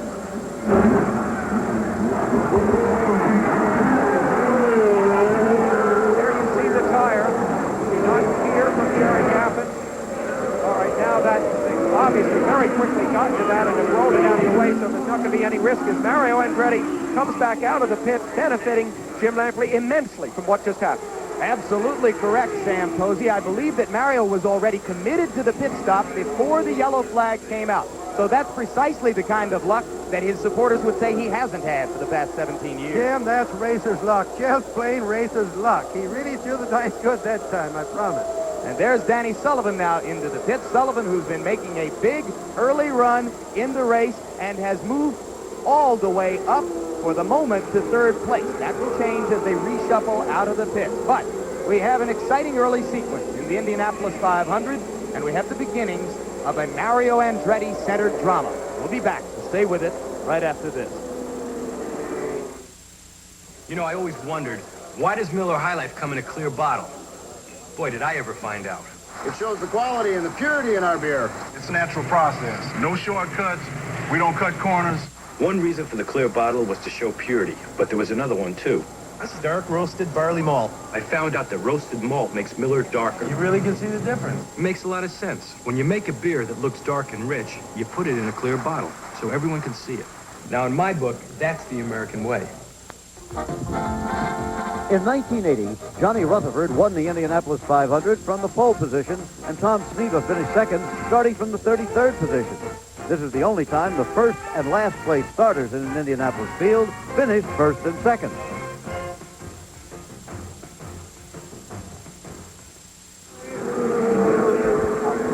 This is Jim Lampley back live in Indianapolis, where you can see that the yellow flag remains out on lap 31 of the Indianapolis 500 while we are away. This moment of trouble in Michael Andretti's pit. At this moment, the Michael Andretti team is still recovering from this incident. Bobby, smoke in the pit. There may have been a fire. Well, there obviously was a fire. What caused it is a pit stop. I really can't tell you right now. There was so much happening all at the same time. We had action all around this racetrack. And now, Sam Posey, Michael Andretti's car is being pushed to the garage in front of us. For the moment, it is he who has inherited his father's legacy of racing bad luck here. Yes, but it's the first time he's had bad luck here, Jim, because he has raced. That crewman there with his back to us, so the helmet on might have been hurt. But this is the first time that Michael Andretti in 4 starts has ever been out of the race. He finished his first 3 starts here, appeared to have a real lucky streak going. And now there is a look at a very frustrated Michael Andretti live. Remember that a methanol fire does not produce flames. You do not see flames. You see only some vapor with a methanol fire. As we were looking at, let's go to Jerry Gaplin right now. Jerry has the report. Michael Andretti, Michael, a pit fire there, a lot of scare. What happened? Well, we came in, actually the car broke anyway. We broke a CV joint, and then the yellow came out, so I came in the pits, and obviously I guess the fuel just started gushing out, and then it finally caught to the engine and started a fire, but it was a bit of a scare there for a moment. Your crewman, Jim Wilson, seemed to get burned, or he had a lot of water on him. What happened with Jim? Well, I didn't see the whole thing, but I think he probably got the worst of it, but he looked like he was all right, maybe just a little shaken up. Track conditions, real quick. We've seen a lot of incidents out there. What's it like out there? The turbulence is unbelievable. I didn't expect it at all. It was just, I mean, the car was all over the place, and I wasn't the only one. Everybody, it's going to be a long day for those guys, I'll tell you. Was it scary? Yeah, it had a couple moments for sure. Okay, Michael Andretti's okay, though? Yeah, I'm fine. Okay, Michael Andretti, Jim Lampley. All right, thank you very much, Jerry Gappins. And before we demonstrate a pit stop to you, which we will in just a moment, Bobby Unser, there were winners and losers in that pit sequence. Yes, there certainly were. Mario Andretti, Bobby Rahal, Roberto Guerrero, for example, all pitted under the yellow. The guys who got hurt, Rick Mears, A.J. Foyt, Dick Simon. Under the green, they pitted. Well, whether yellow or green, you want the pit stop to be as fast and as efficient as possible. As you watch Rich Vogler slowing down, let's take a look at a typical good pit stop. Each team expects to pit 7 or 8 times during the race. And in this demonstration of a typical stop, the crew gives the driver a drink, refuels the car, and changes the tires, all in roughly 16 seconds. Never is it more obvious that racing is a team sport. While the car is stopped, each member of the 5-man crew is an active participant in the race. In the first 4 seconds, the refueler locks the hose onto a coupling, which prevents spillage. Next to him, a second crewman activates the air jack. Both wear helmets for extra protection against fire. 3 wheel changers using air-powered wrenches remove the wheel nut. In the next 6 seconds, the fuel flows at the steady rate of 3 gallons a second. The driver finishes his drink and keeps the engine revving to prevent it from stalling. The wheel changers swap the old wheels for the new and reach again for their air guns. In the final phase, the nuts are retightened, the wheel-changing equipment cleared away, the air jacks released, and the fuel hose uncoupled. The crew chief, watching from behind the wall, checks the pit lane for traffic and signals the driver to go. Ironic, isn't it, that we recorded that pit stop demonstration piece with Michael Andretti's team and his car, and that they should have the pit fire on the very first sequence. We are told now that we are going to go green and racing will begin again. Mario Andretti is being trailed now only by car number 1, Bobby Rahal, in second place. Third place belongs to car number 71 from the Dutchman, Arie Luyendyk. Guerrero is in fourth, and Danny Sullivan, making a big run early in the race, Bobby Unser, is all the way up to 5th place. There is, on the part of some traditionalists in this sport, a natural skepticism about Sullivan because of his style and because of the eminence he's achieved in areas outside of racing. What do you think of him? Well, besides all of that, his social life is one thing, and his business is another thing, but most importantly, the guy is a good race driver. He does go fast, and especially on road circuits. Do you think his talent has been underrated on oval tracks, as Sam said? Well, I don't know. I don't really think he understands oval tracks as good as he does road circuits. He's just a super good driver on road circuits. That's the most I could say. Fascinating, isn't it, that if there's a shortcoming, he did win the Indianapolis 500 anyway. Yeah, and sometimes, Bobby, don't you agree that maybe if you're lacking the talent, you apply yourself in a more practical way and you get results that a guy with talent doesn't get? Well, like example, when he won in 1985 here, Sam, he makes this complete spin, a 360-degree spin, doesn't hit anything, and wins the race. Now, that's a lot of luck. Now, here we are inside the car of Bobby Rahal. And And Ray Hall comes into the pits, and this is what it looks like on a pit stop from the race cam. The driver's This is a non-scheduled stop, Jim. Yeah, this is not by planned. a He's got major problems. factor in the race. So this is the defending champion in the pits and doesn't want to be there. This is unscheduled, as Bobby points out. In fact, the crew does not seem decisively to know what to do, but that, we know that's bad, Bobby, right? The engine hood coming off. When the hood comes off, you know he's not going to win this race. Now, this is sad. There's those two of our favorites, Michael Andretti and now Bobby Rahal, at least out of being competitive.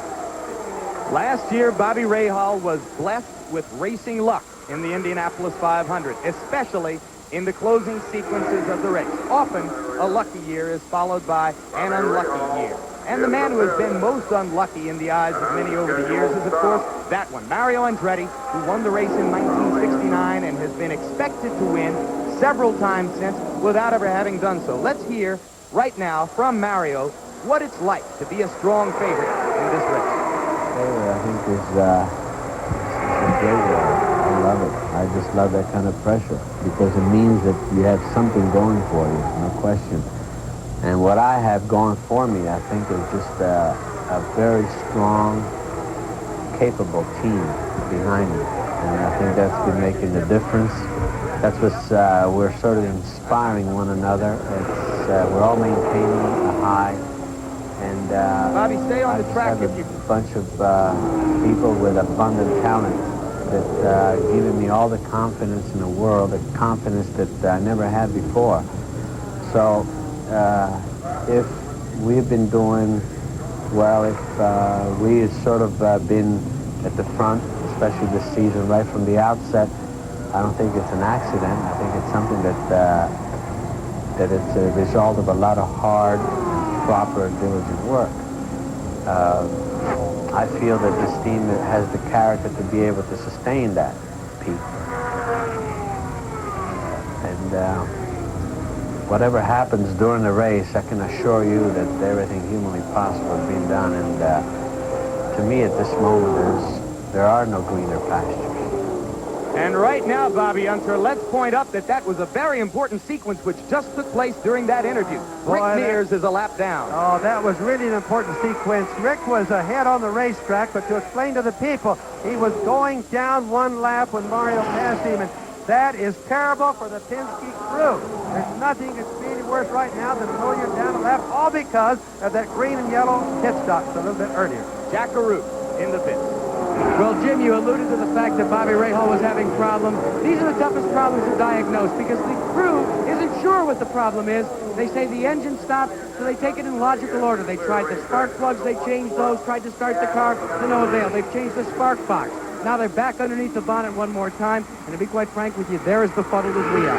Let's go back up to you. All right, thank you very much, Jack Caruth. So it's a bad moment for Bobby Rahal, who's lost any chance to defend his championship. It continues to be a good day for Mario Andretti.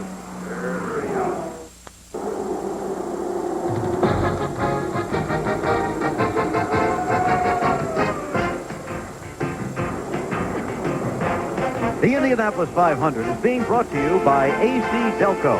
Stay ahead of trouble with AC Delco parts. By Miller High Life. Miller, made the American way since 1855. And by the Kellogg Company, maker of Kellogg's Frosted Flakes.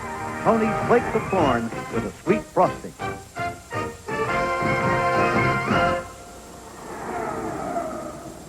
The flag was out, apparently because of a can on the track, beer or soda, take your pick.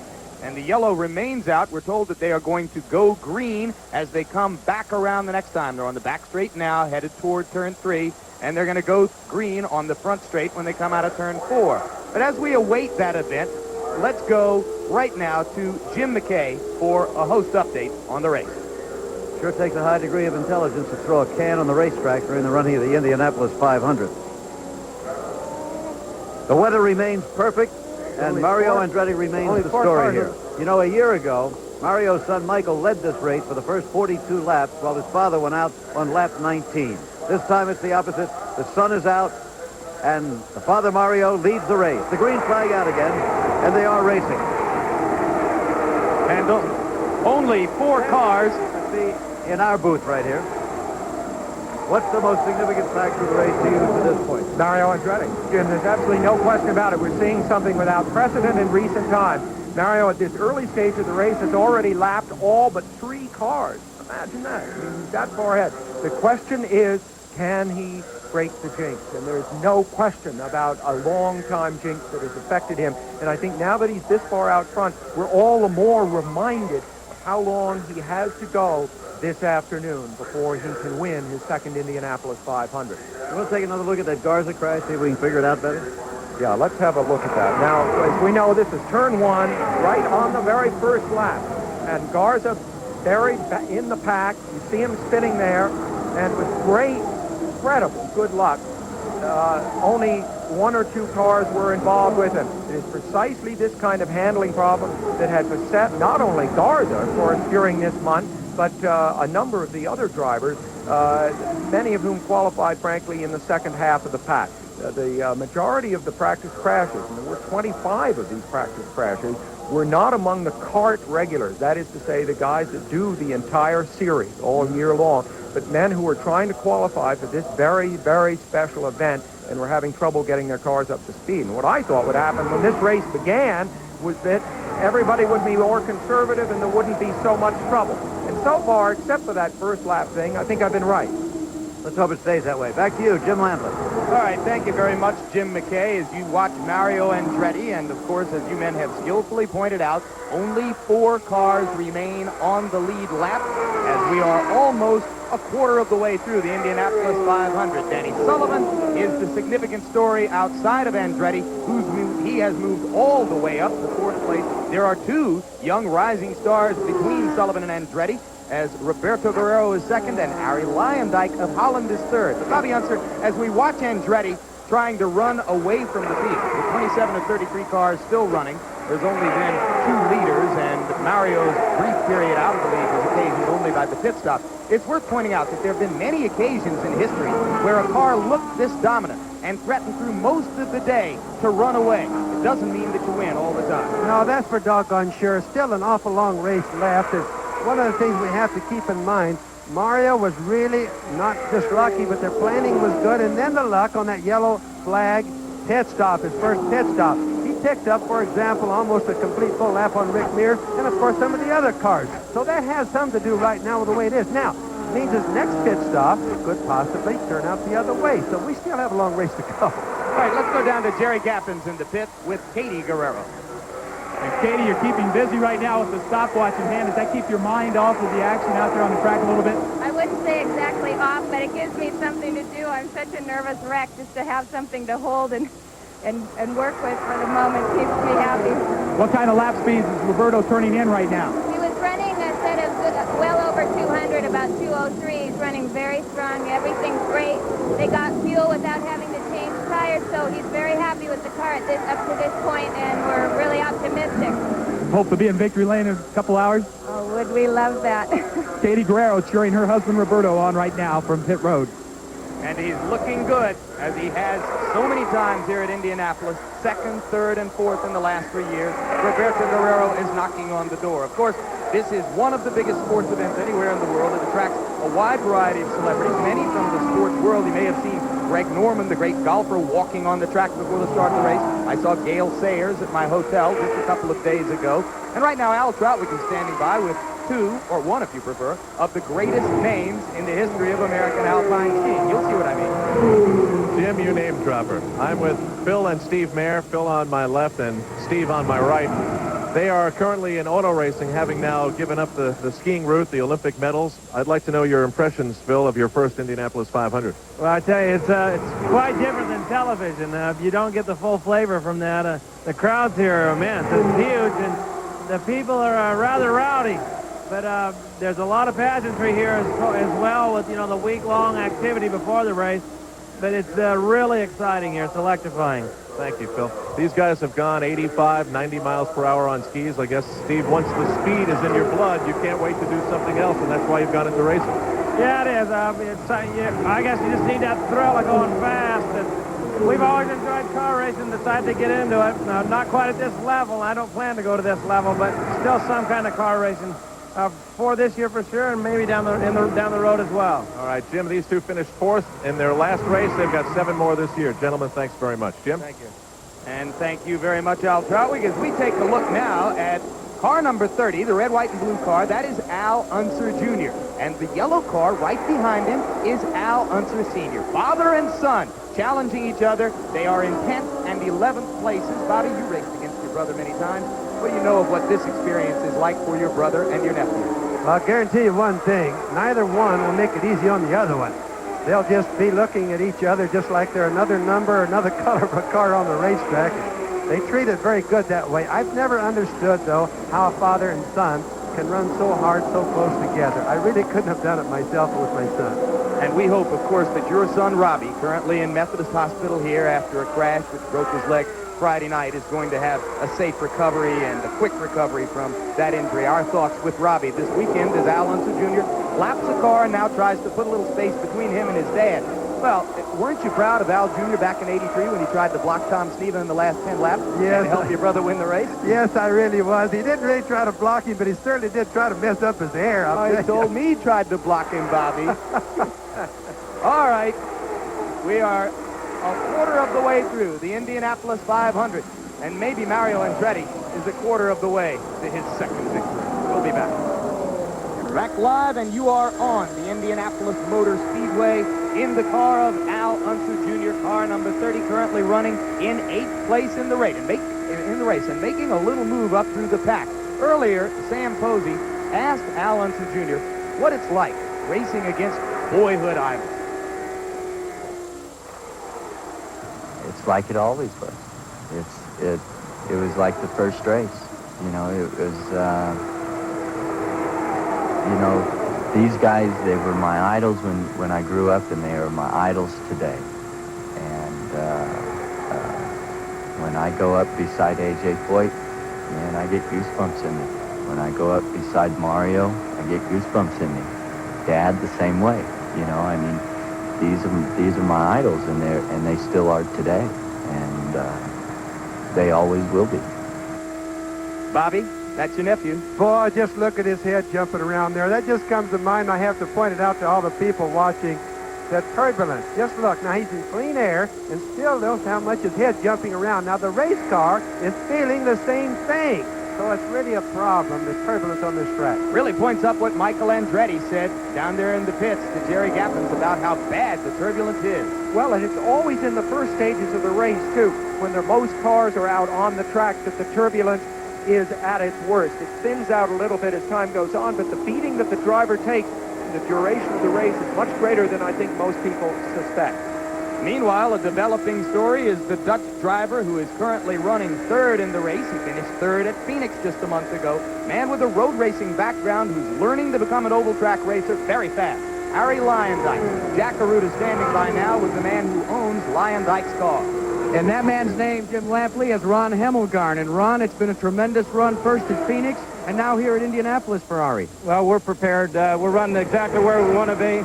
Our whole strategy is stay on the lead lap and hold it off till about 100 laps to go. When we get a 100 lap mark, we're going to start turning it on. And I think we got a real good chance of winning this. You've kept your speed down at about 196 to 197 miles per hour, so it seems to bear that out. What about Ari? Has he reported any severe turbulence in the car? A lot of the drivers coming out say the air is really dirty today. No, Ari's having a fine ride. He's calling back in. Everything is fine. No problems. Our chassis set. We've worked hard all month, and I feel the Living Well Provimi car is going to come to the end. You can be sure that the people watching in Holland are going to be cheering Ari, but the people in Columbus, Ohio are not too happy today, Jim Lampley, because Bobby Rahal's been back in the pits as well. Let's go back to you. Well, that's a good point. Let's pick that story up one more time as Bobby Rahal has again gone into the pits. He was in 24th place, 6 laps down for a brief period that he spent on the track, and now he is apparently back in the pits to do some more work. So Rahal struggled through most of the day and will struggle, I'm sure, for as long as he's in the race. And now let's go to Al Troutwig with an update on Steve Chassie, whom you met in our pre-race show. Going back on Bobby Rahal. I'm focusing on Steve Chassie and his progress, and so far the progress has been good, from 32nd to 28th to 24th, and now 20th place. Gina Chassie, Steve's wife, are you happy? Yes, very happy. He seems to be running well and just pacing himself. That's what what he wanted to do. I spoke to Huey, and they tell me the car is running smoothly and everything is fine. Things seem to be running well. He looks very smooth. You know, are you nervous or scared? I was nervous before it started. Now I'm fine. You're okay. Yeah, fine. We'll check with you later. Thank you very much. Jim? I think Al doubts her, and I do a little bit too. She looks a bit apprehensive to me, and of course, who wouldn't be? There, incidentally, is a look at car number 71 of Harry Lyondike, and his success, along with that of the man just ahead of him, Roberto Guerrero, points up the tremendous influence of foreign drivers in this race, which is growing, it seems, with each passing year in the 80s. Now Lyondike comes in, and this should be a normal pit stop. They're having to pit under the green in this sequence. Yes, and at this point, Guerrero is starting to catch Mario, too. It's the first time there's been any dent in the Mario Andretti lead, and it'll be interesting to see in the exchange of pit stops what's happened. You mentioned the foreign influence. Here's Lyondike of Holland, Guerrero, of course, of Colombia in second, Mario Andretti, born in Italy. But it's not only among the drivers. All of the cars are made in England. The 28 Marches, the 5 Lolas, and all but a handful of engines, the Buick engines, are all made in Italy as well. Now, we're seeing Guerrero come into the pit. This is going to be very important, Jim. 22-second pit stop for Lyondike. That was not all that quick. Let's watch Guerrero, Bobby. They're doing something on the back, adjusting. Pit fire in Al Unser Jr.'s pit. Pit fire in Unser Jr.'s pit.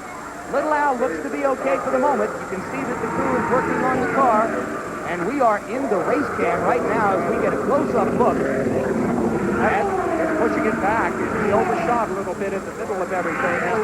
That's the water they threw on to stop the alcohol fires, to thin out the alcohol so it doesn't burn. That's what we see on the race cam. There's Mario coming to the pits now. See how his pit stop does. Guerrero's was 20.1 seconds, so he got a couple of seconds on Lyondike with that. This is the team that won the pit stop competition this past Thursday. Fastest pit crew in the race, theoretically, according to that competition. And it looks like they're going to pick up a couple of seconds on Guerrero with that one. And right now, the leader on the track, not yet having pitted in this sequence, is Danny Sullivan. 1985 Indianapolis 500 champion Danny Sullivan has made a dramatic run in a 1986 March car, which he qualified last weekend, dumping out on the Penske PC-16 he qualified the week before. Fuel that completed that. There was no tire changes. He is off and away. And one problem that he had, gentlemen, was he was trying to get one of his tearaways off the front of his helmet, and he was unable to do so. But a relatively normal stop, but what a break. The yellow comes out before Sullivan has to pit. A great break for him. Absolutely right, Jack. That visor is a small annoyance compared to what just fell into Danny Sullivan's lap while we were away in commercial. You saw all the leaders pitting under the green flag. Sullivan waited, and while he waited, suddenly a yellow flag came out for debris on the track. And the result of that is that at this stage, right now, 64 laps into the Indy 500, the leader is no longer Mario Andretti. It is Danny Sullivan. Yes, and also my brother Al came in under the yellow, so he's going to benefit from that lap down that he was. This is all in reference to Mario, Jim. Two of the Penske cars benefiting enormously. Sullivan is the leader right now. Yes, and it's not just a question of luck, because as Bobby pointed out earlier, Danny Sullivan has cranked the boost back a little bit and is trying to make a run for it on fewer stops than the other guys. So that is the story right now. Mario Andretti's overwhelming control of the race suddenly broken for a moment. And we'll be back after this word from our local station.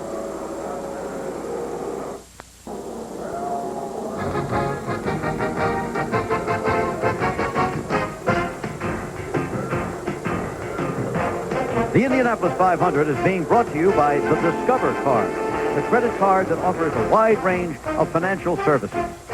And by Max Light, proud sponsor of the 1987 Indianapolis 500 Fast Start Award.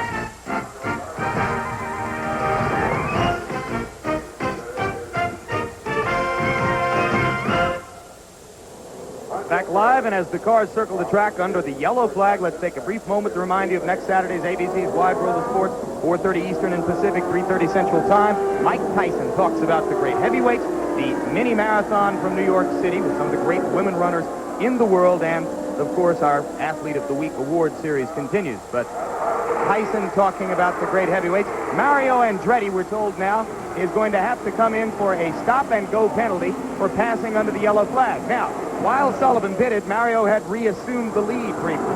Guerrero in second place. Sullivan back in third place. But the stop-and-go penalty could take the lead away from Mario because his margin over Guerrero is only 0.8 seconds. Well, that's almost bumper to bumper, Jim, and we knew that there was a little bit of funny stuff going after all the yellows because we had it figured out that Mario should have stayed should have fell back to second place, and Danny Sullivan should have been leading it at the time, but after all the pit stops are made, it was a little bit confusing. Now, Mario's going to have to make a stop and go. That's a big penalty. Depending on where he is on the racetrack will determine how bad it's going to hurt him. Well, he didn't come in to do it that time, so we will wait and see exactly on which lap Mario will accept that penalty. Only 3 cars on the lead lap, Sam. Interesting, in the last race for this kind of car, it was Guerrero who had to make the stop-and-go penalty. Out at Phoenix, when we were all there, Jim, Guerrero still went on to win the race, and there's a lot of racing ahead for Mario to make up the ground he's going to lose. But what's involved in this, you have to come off the racetrack at full speed, come to a total stop, and then accelerate back out as fast as you can. So we're going to really see something colorful. Indeed, at Phoenix, Guerrero did it about as well as it could possibly be done. It was one of the great little pieces of driving you will ever see. And now I'm told that we're going to go for a report. Where are we going? Jackaroo. Jim Lampley, if they're bringing him in for a stop and go, Mario Andretti, that is, Adrian Newey, the designer, and Tyler Alexander, the crew chief, they have no idea whatsoever about it. In fact, they're working out right now when their next stop should be, and I'm sure they don't intend for it to be in the next 3 laps or so. All right, well, let's clear that up. We listen, as do other people here throughout the Race Control Center, to the USAC, United States Auto Club, radio frequency. And it was over that frequency that our people heard that Mario was to be brought in for a stop-and-go penalty. Could it be that they were only considering the stop-and-go penalty and have now decided not to issue it? We'll wait and see. Obviously, if he doesn't come in, then there may have been a decision made that he did not pass cars under the yellow and doesn't deserve the penalty. Still, he's not running away anymore. He's got a 2-second lead on Guerrero, who has been catching him in recent laps leading up to that last sequence of pit stops. Whereas Sullivan, incidentally, he is in third place, 7.6 seconds behind Andretti, 5 seconds behind Guerrero. You notice Mario's running way down below the yellow lines or the white lines in the corners, Jim Lampley, and that means that the track is getting a little bit slippery, which it often does this time of the race. Look at Mario. Well, he's passing a car, so he's very low. But he also is running in clean air down there, letting his front wing and his rear wing get more clean air is very important to the handling. But there's another factor, too, isn't there, Bobby? He's just recently fueled up, and when a car comes out of the pit full with fuel, it tends to understeer or push up against the wall a little bit, which forces you to take that kind of really low line that he's running. Am I right? No, Sam, these cars today don't do that. The fuel is right immediately behind the driver, and it's in the center, so it doesn't really change very much. There is Steve Chassis, and you can see that the car is smoking. So Steve Chassis, whom we highlighted in our pre-race show, the man who started in 32nd position, local war hero, car owner, a woman, Lydia Lockery, the only woman car owner to be associated with the race, is apparently on the way, well, and certainly is, on the way into the pits. And we'll have to wait and see whether that's going to mean the end of the day for Chassis, who to a certain degree had to be happy just to be here. He's got engine problems, Jim. You can see the smoke coming out from under the hood there. That means that he's blowing the engine most likely, and that's very sad. Steve's a nice boy and a good race driver. Bobby, a lot of engine problems. Do you think, is this abnormal for this stage in the race? It doesn't seem to be abnormal so far, Sam. You know, remember, we're really cool today, and we usually have a lot of engines falling out by now anyway. And there goes Bobby Rahal out of his car. You'll remember Debbie Rahal, who rooted him home to victory a year ago. This day has not been their day, and that is apparently the end of the ride for the 1986 Indianapolis 500 champion. Started in the middle of the front row today. Sam Posey identified him, you heard before the race, as the racer of the 80s. He's a man of great equanimity, business sense, personal poise. He can handle this, but he doesn't like it. He can take it in stride, but as you say, he is more aggressive than I think many of us who have come to know him actually have realized. You see Mario Andretti leading the race. Jim, the cars behind him are spread out at more or less equal intervals. Car right behind Andretti is Tom Sneva, who is in 4th place, 1 lap down. The leader, in effect, among all those cars which have been lapped. They're the green car behind Andretti. That's the gas man, as they call him. First man ever to go 200 miles per hour here.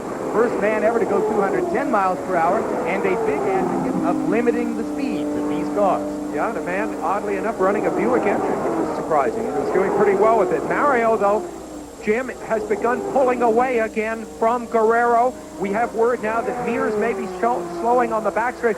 If so, there he is. You see him in the center of the screen. Rick Mears now in trouble. That means that of that powerful front row that I spoke of, at this point in the race, only Mario Andretti is left in racing shape. So more and more, I'll it bet appears to shape up as a Mario kind of day. What is that, Bobby? Well, I'm afraid that that's an indication they may be having some engine problems. They've been having them, and it would really be sad to lose a hard charger like Rick Mears this early in the race. I hope they're able to get the car going back again. How early in the race? Well, we're at about the 175-mile mark as we go down to Jerry Gaffney. The top 10 are a lot behind. The rest of the top 10 Jerry are a lot Gaffney behind. in Rick Mears' pit. Peter Parrott waiting for Rick Mears to come into the car. Right now, here he comes to a stop. Trouble for Rick Mears. They're going to take the side cowling off. You see Peter Parrott working on the car right now. Apparently electrical problem. Rick Mears shows a gesture with his hand like there is a problem. They go ahead. They put fuel in the car right now. And Peter Parrott, this is going to cost Rick Mears the Indianapolis 500. No way he's going to win his third race today. He was running up to 6th spot before the stop. The engine now is killed. He's going to take the visor up. And it looks like Rick Mears' day is going to be through. Back upstairs to Jim Lampley. All right, Jerry, you can see that that's an extended pit stop for Mears. The Ray Hall car is being pushed into the garage. Only one man from the front row still in the race, leading it. Again, seemingly running away, Mario Andretti.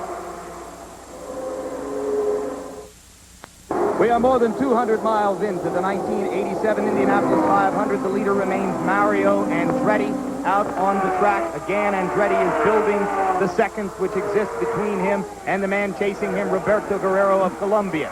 A.J. Foyt, who spoke so much about before the race, is currently running in 11th place.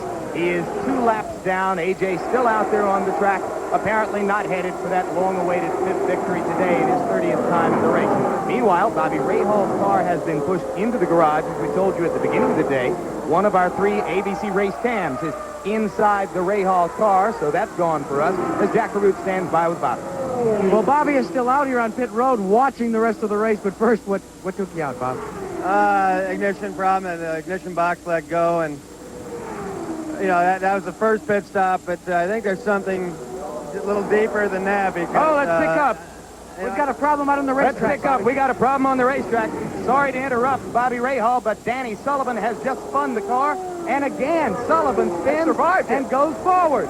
He created his own yellow line. I don't know why he didn't come into the pits right then, Jim. He had a chance to pull right in right after the spin. Doesn't make a bit of sense. Well, maybe he wasn't able to collect his wits rapidly enough to get into the pits. He may have flattened tires a little. Couldn't it make sense because he's waiting for the pack to get slowed down? Wouldn't it make more sense to take that lap? Wasn't that an example of really good thinking? I think maybe that did make sense for him. Well, waiting for the pack to punch up, in other words. And by the way, before this yellow, Mario was literally burying Roberto Guerrero. He was pulling away that fast.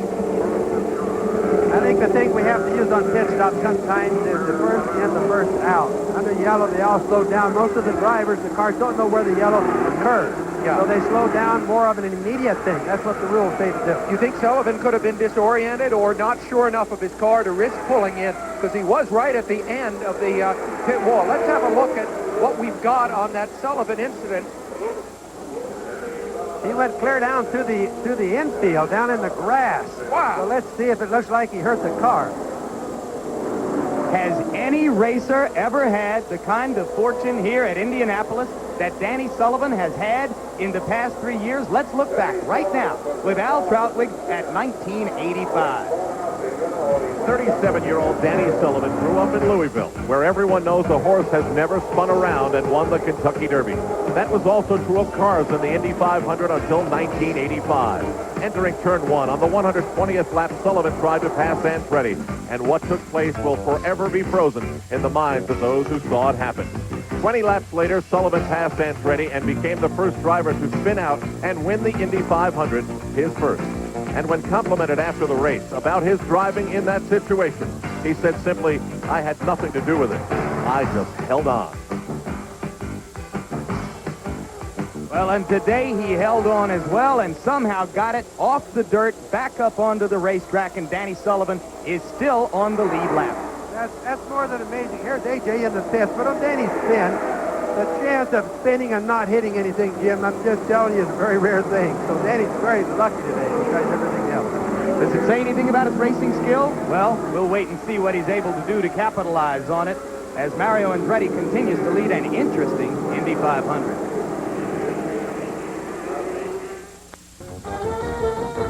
No son has followed in his father's footsteps in winning the Indianapolis 500.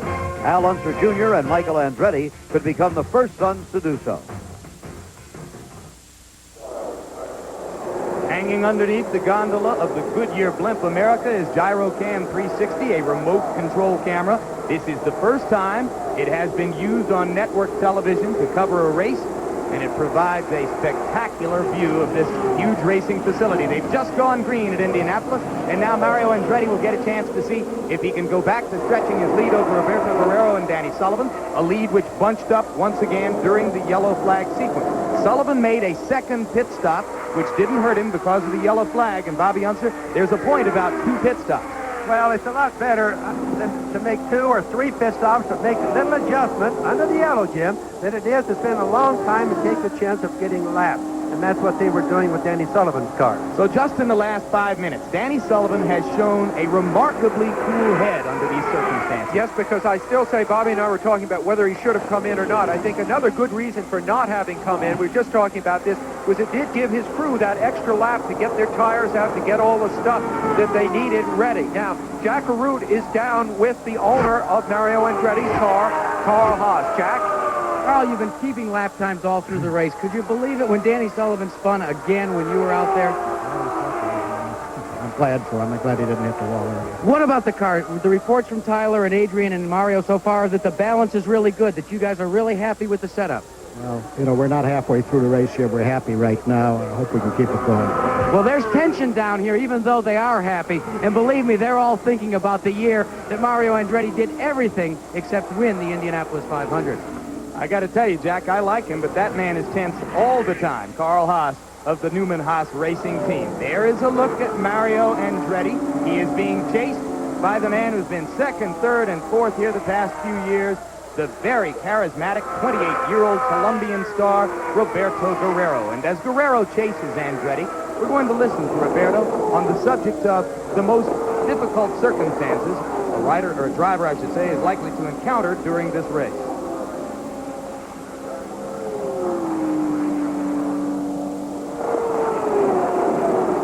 The race, you always have the big problem, first of all, of turbulence.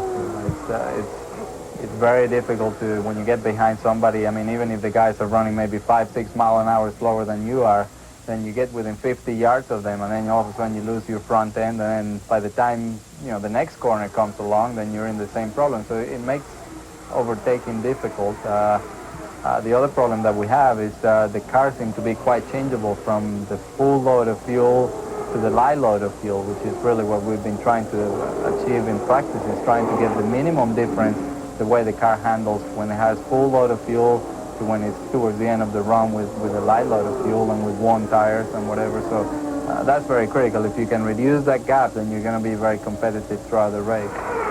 Roberto Guerrero, born in Medellin, Colombia, now lives in San Juan Capistrano, California, thinks that this could be his year to win the Indy 500. Let's go to Jerry Gaffney. With Rick Mears. Rick, you're out of the race. What put you out? Well, I'm not sure yet. We had a little bit of trouble with a coil wire, on that first stop, and then we got that going and got back out again, and I'm not sure what it was. How was the car feeling up to that point? You've been flirting around the top 5 to 10, and then that yellow flag kind of put you back a lap, but you were out there running with the leaders. The car wasn't bad, but, and that one time under the yellow where it put us down a lap, that just, that killed us. And, the pace car where it came out and when we were pitting and everything else, it nailed us, put us down a lap, but we were still sitting, I guess, 6th place after that point.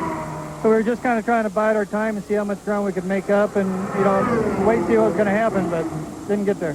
Michael Andretti complained about turbulence early in the races. It's still a problem out there right now. Yeah, turbulence is bad with the cars. Is it the worst you've ever seen here? Well, it's about as bad as I've seen with it, yes. But can you deal with it if a car's set up right? Well, you can deal with it. I don't think I don't think a car can be right for it, but you can make it a little better than others. And, you know, that's just something we've got to deal with. Okay, Rick Mears, who drives 1/3 of Roger Penske's $1 million inventory here at the Brickyard, is out of the race. Back upstairs to you, Jim Lampley. And we look from the Goodyear blimp at Mario Andretti, still circuiting the place as the leader on this squared-off rectangle, or I should say this rounded rectangle that is the Indianapolis Motor Speedway. We are 25 miles short of the halfway point of the 1987 Indianapolis 500. Mario Andretti is turning laps at 203 miles per hour as he begins to pull away from Guerrero yet again. Big guns out of the race. Michael Andretti gone early after a fire in his pit. Bobby Rahal, last year's champion and middle of the front row, out of the race. Rick Mears outside on the front row. Already a two-time champion, expected by some to win a couple more before he quits here, and he's gone. And right now, Andretti begins to run away in clean air again. He is, Jim. He's in good, clean air. His car's working good. He's just on a real good roll today. I know Carl Haas, when we talked to him, is a little bit worried, but that's Carl's nature. Mario is red hot today. Looks like Lady Luck so far, very much on his side. And if not on his side, certainly working against some of the other guys. And now let's go to the race cam as we go from this high view from well above the 2.5-mile speedway and look at it from the racer's point of view. Rahal out of the race. Jeff Brabham is also out of the race. So this is the only one of our 3 race cams available for this picture. Well, you know, Jim, the one thing that the race cam does not show is that here in the turns there are enormous side loadings on the driver that really are trying to tear that car out of the groove that you see little Al driving and out into the wall. That's the one thing we really don't feel as we watch this race cam. And one thing you can't see, Sam, is on the left side of that helmet, there's a strap that goes from the helmet down around the shoulder and holds his head straight. But it also lets you see how much force there is, how much buffeting there is against that strap. While Sam and Bobby were talking, Al Unser Jr. traveled more than 2 miles. Sitting, I might say, with his rear end just 1 3/4 inches above the surface of the track. That's how low the cars are and how low the drivers sit in them. Now, this is a look at the long front straight. It's worth pointing out, and we haven't had a chance up till now, Bobby, that every one of the 4 turns has a different visual perspective. Every part of the race course, even though it is a squared or a rounded oval track and therefore would seem regular, is very different to the driver. This is the back straightaway. It has bumps on it. Oh, yes, it does. In fact, the track is really quite smooth. It's almost like a glass table. But to a car running over 200 miles an hour, every turn creates its own personality. This is the 3rd turn. Very good, very fast turn. Look at his head buffeting over there. Now, the wind blows more over there, but it's a smoother corner. Here we come to turn 4, back onto the front straightaway. Now that, you can just see, it just looks like a funnel, looks like an alley, a dead-end alley, into turn 1, 200 miles an hour. Turning left into a blind alley at 200 miles per hour plus. And here's the point. The difficulty of this is so great. Mario is just ripped by Sullivan there. Sullivan now a lap behind Mario Andretti. Sullivan, we hear on his radio, maybe having his oil warning light. You saw when we did the cockpit piece on Mario Andretti that they have these warning lights in the cockpit.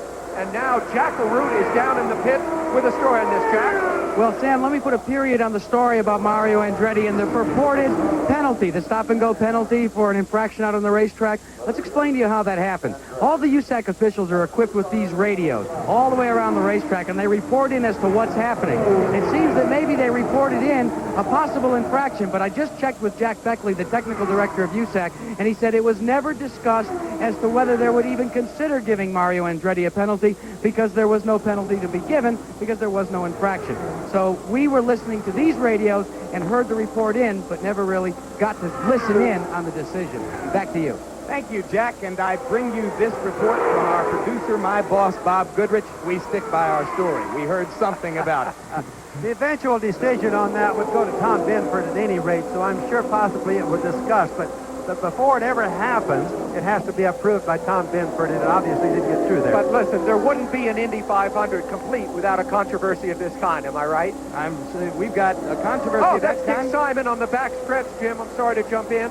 In some kind of trouble, the man who is the oldest driver in the race, qualified 6th, was promising early in the game, running as high as 6th and 7th. He might be out of fuel, right, Bobby, the way he's swerving it from side to He side? obviously has a fuel problem. He's trying to make it pick up. He's sloshing the fuel back and forth across the tank so the pickup with the fuel pump will grab the fuel. But he didn't make it.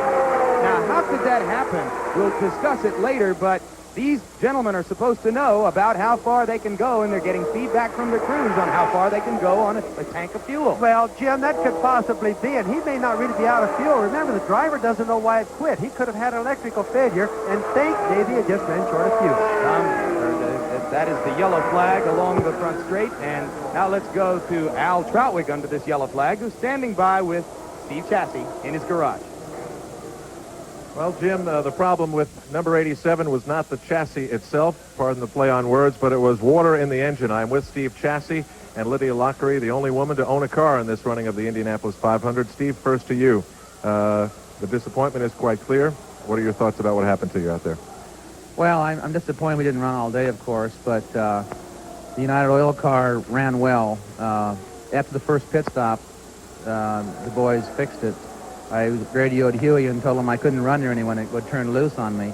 So on the first pit stop, they took some front wing out of it and had a little push, and then I could run near anybody, and we were running at competitive speeds, and I was thinking of a good finish.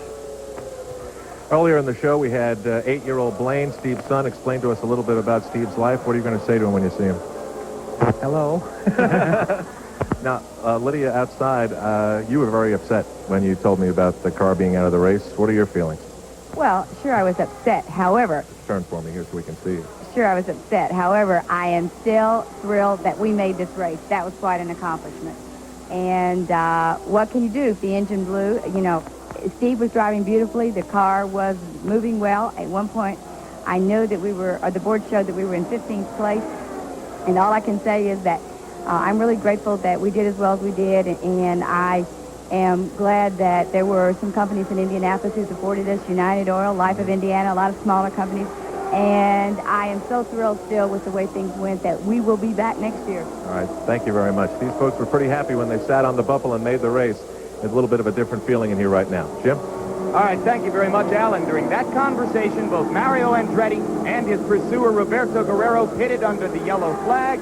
Guerrero got a very fast stop and made up just a little bit of time on Mario. We'll be back after this word from our local station. The role to win, to be clearly better than anyone else, to be the best. It's what drives men to race and Miller to make beer. Beer brewed darker with a special roasted malt. For richness you can see, quality you can taste. Being the best you can be, that's the American way. Miller's made the American way.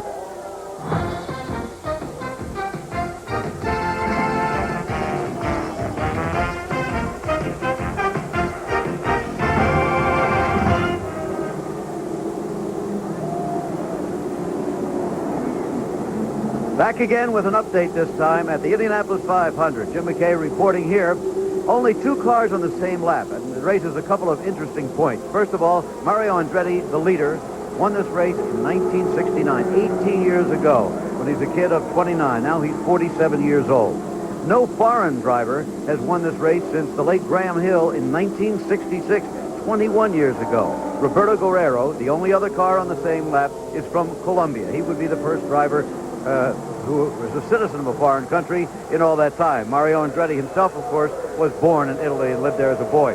Let's take a look now at some of the specifics of this race. The race analysis first. Only 3 leaders in the race. That's unusual at this point. Only 8 lead changes and 6 yellow flags. Now, a look at how all the cars stand after 98 of 200 laps. Mario and Guerrero on the same lap. Then Danny Sullivan, left down now. Al Unser Sr. right up in there. Tom Sneevy and Ari Lyondike, you saw. Brayton, Pim, Barbazza, Fabrizio Barbazza, A.J. Foyt in 10th place. Peter Pauldy, former world champion. There you see Rich Vogler, the others going down. And now they're going green. Mario Andretti leading the Indianapolis 500. Into turn 1 again. And still having no problems at all, it would appear. Okay, so they're restarted, continuing with the way the cars stand in this race right now. Derek Daly, you see there. Tony Bettenhausen, son of the late great driver here, in 18th place. And moving right along. down to 19th and thereafter. Johnny Rutherford in 20th place is out of the race, so he'll be dropping down. John Cock out, Mears out, and all of these out except Jose Lagarza, technically not up. He's 50 laps down, as you saw. So that's far enough back. Okay, out of the race at this point, and the reason. Let's take a look at that. George Snyder, who became a grandfather just a few days ago. Michael Andretti, his father leads the race. Luck was not with Michael this time. Ludwig Heimreth Jr. is out of the race. He crashed, as you see. Kevin Cogan, who's been a factor in this race positively and negatively in the past, finished second last year. Mechanical problem. Randy Lewis, Pancho Carter. He's been in this race a great many times. Others out of the race, let's have a look. Bobby Rahal, the defending champion, is out with mechanical problems. The chassis you met just a minute ago. Davy Jones, the young man, the protege of A.J. Foyt, went out quite early. Jeff Brabham, the son of the former world champion driver, Jack Brabham, out with a mechanical. Rick Mears, a former champion. Gordon Johncock, a former champion. With Bobby Unser right now, what would be the point you'd make it right now, Bobby? Well, the point I got to make is that the Lady Luck is really smiling on Mario. The yellow flags have always been a big factor in how the race turns out, and then the pit stops also. Right now, no matter what happens, it would appear that the chips are falling for Mario. He's controlling the race as the fastest car, but Lady Luck is following him right down the road. Anything Guerrero can do for himself right now? Yes, he can, and he's doing good, and he's very much in sequence, but he's the only car on the same lap with Mario, and he's darn sure pushing Mario hard. That's the one thing that's going to keep Mario honest in the whole race. In other words, Roberto will probably have to run him hard enough to try to break him some way, thinking that Roberto has a Cosworth engine, Mario has a Chevrolet engine. Some of the Chevrolet engines during this month have been giving problems. Okay, back to Jim Lampley now. Well, indeed, Jim McKay and Bobby Unser has just pinpointed what I would say is the story of the race right now, Sam Posey. Which engine is going to go 500 miles? Will it be the Chevrolet engine? That would surprise some people. Or will it be the Cosworth, the dominant engine of the 80s, and the kind of engine that Guerrero has nursed 500 miles 3 previous times here at Indy? You're making a strong Guerrero case, aren't you, right now, Jim? But listen, a word about the Chevrolet so that people are not confused with the Chevrolet engine that you might find in your car on the street. This Chevrolet engine was built in England as a pure racing engine. In many ways, it's very similar to the Cosworth engine. So if you could take a mechanical look at the first and second cars, you would not find the engines that different. However, the Chevy engine is newer, a little sharper tune, and it may very well take Mario to victory. Now, Jerry Gaffins is in the pits. Jerry? 18 years ago, Andy Granatelli took a foreign driver, Mario Andretti, to victory lane here at Indianapolis. Now his son, Vince Granatelli, is a car owner. Vince, you too have a foreign driver, Roberto Guerrero. You're running second. Can you put Granatelli back in victory lane today? Oh, we're still a little early for that, but we'll let you know in about 85 laps. Did you get any advice from your father coming into this morning's race at all? He gives me advice all the time. Okay, Vince Granatelli, the owner of Roberto Guerrero's car, watching his man work out there, and hopefully it'll end in victory lane today. Back upstairs to you, Jim Lampley. All right, Jerry Gaffins, and what a poetic story it would be if Mario wins today and makes Vince Granatelli second, or if Vince Granatelli and Roberto Guerrero are able to win because, of course, it was Andy, his father, who took Mario to victory in '69. Would Vince kiss Roberto victory lane? No one will forget that the last time Mario got a kiss in victory lane was so long ago from Andy. And earlier, we asked Mario Andretti how bad luck and the long string of freakish incidents which have knocked him out of this race have affected him. Have they affected him more than it would have been in any other race? Yeah, I think the luck factor here has been substantial, actually on the downside. And I look for Lady Luck to probably just use a little bit of compassion this time, because there were times here where with just a little bit of help in that direction, we could have probably had the best or easiest scores ever anywhere. I recall back in 66, 67, it was a particular time when I sat on pole where I had distinct advantage on the field. And both times it was just some trivia problem that just put me out of the race early on. Continuing on the rest of those seasons, from there on I was winning all the races, and I had all the reliability on my corner that I needed to go. So there it was. It was just here it struck hard on me. And that's the way it has been pretty much over the years for some reason or other. I think my record of finishing is a pretty good one. I think I've had good long stretches of finishing and winning consecutive events. Has not been the case here. Has not been the case in a lot of the 500-mile races, and I don't know why.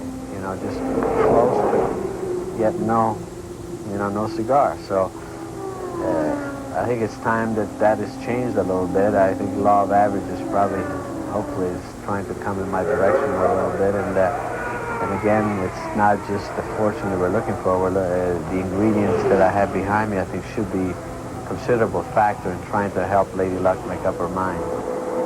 If you feel for Mario at all, if you have a compassionate bone in your body, you have to feel for him as a result of all the things that have happened here. There's a man who seldom shows any emotion while he's here in Indianapolis. Adopts one of the least readable, most highly poker-oriented faces of anyone here, but you know that his heart is racing and his stomach is churning right now. I think it might be, outside of winning that Oscar, Paul Newman's greatest goal in life, to steer Mario toward an Indianapolis 500 victory. He's standing by with one of the public relations men who work in the Andretti camp as they time lapse and watch their man and wait now with 91 laps to go before the end of the Indianapolis 500. Let's go to Jack Caruth. Earlier, Jim Lampley, you talked about a potential problem in your third-place car, Danny Sullivan's machine. The oil light supposedly blinking on and off. This is Chuck Sprague, the crew chief for Danny Sullivan. Chuck, what's the story on that light? Is it errant or is it indicating something wrong? Well, we weren't really sure for a while. It seems to have gone away at the moment. It's a switch that comes on when the oil pressure falls below a predetermined point. Now, it's a very sensitive switch. It's adjustable, and we set it very close to the oil pressure that the engine runs. So it's possible that a slight vibration might readjust it from time to time and then give us a false reading. That's what we're hoping. If there is indeed an oil pressure problem, we've got some pretty terrific oil with Fenn's oil, and we've got a terrific motor with Chevrolet. Well, not yet, but it looks like it. It almost sounds like every time you hear that light, you're concerned that the Chevrolet may not be able to go the distance. Because of that oil pressure light, you're a little more sensitive to it than most people. Well, you know, it's still a new motor, and we're still getting up on the higher points of the learning curve with it. But at the moment, it seems to be serving us quite well. It tends to be a little longer lasting in this March than it was in the Penske, so we're optimistic. We're running a high 190 pace now, so we're very happy. We just wish we hadn't got caught out that lap a minute ago.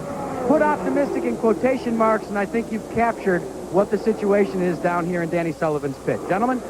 Well, Sullivan lays in wait, one lap back. Mario Andretti, also with a Chevy engine, leads. Roberto Guerrero chases him. We'll be back. Back live in Indianapolis, Jim Lampley again with Sam Posey and Bobby Unser. You know, we've told you many times that on the lead lap, Mario Andretti, in a car with a Chevrolet engine, is being chased by Roberto Guerrero in a car with a Cosworth engine. One lap down in third place, Danny Sullivan, right there in the red and white car with a Chevrolet engine, is being chased by Al Unser Sr., Bobby, your brother, in a car with a Cosworth engine. Yes, it's kind of ironic. We've been hearing about all these horsepower differences. The Chevrolet supposedly having a lot more horsepower than the Cosworth. But let's just watch Danny and Al. Danny is in front with the Chevrolet. Al is behind with a Cosworth engine, same chassis, both 86 Marches. Looks like Al pulls up on him pretty easy. Doesn't look like he's losing an awful lot in the straightaway, maybe a little bit there. Yeah, but Bobby, isn't that because he's drafting Danny right now? It'll be different perhaps if he's able to pass him. We'll see if he can pull away. That would be conclusive, but what we see now really isn't, is it? Well, the drafting of these cars isn't really significant. As soon as you get close, you have to kind of stop doing it because the air gets dirty, as we've been talking, Sam. But he's drafting now. He's drafting him now. He's right behind him, isn't he? Here's Roger Penske, the owner of both the cars, of course, that we're seeing battle right now. But the way Roger organizes his pit, as we all know, these guys race against each other, crewed by independent crews, each taking their own individual best shot at the race. Yeah, where today's responsibilities are concerned, Roger's out of the race because Rick Mears is back in the garage. Right, there's no team action, in other words. Al Troutwig now standing by with a report on all of the countries around the world. 4 of the top 7 drivers are foreign-born who are receiving this race. Al? Jim, that's true, but none of them are from Japan. That has not stopped Japanese television from coming in to cover the race. Well, let's try to listen in here for a couple of words. 今ようやく ABC のリポーターが入ってまいりまして私たちを生放送で捉えようということです。Thank you very much. Also, Brazil is here live. Let's go over here. Scotty, my cameraman, we're going to take this run. Come on. Here's Brazil.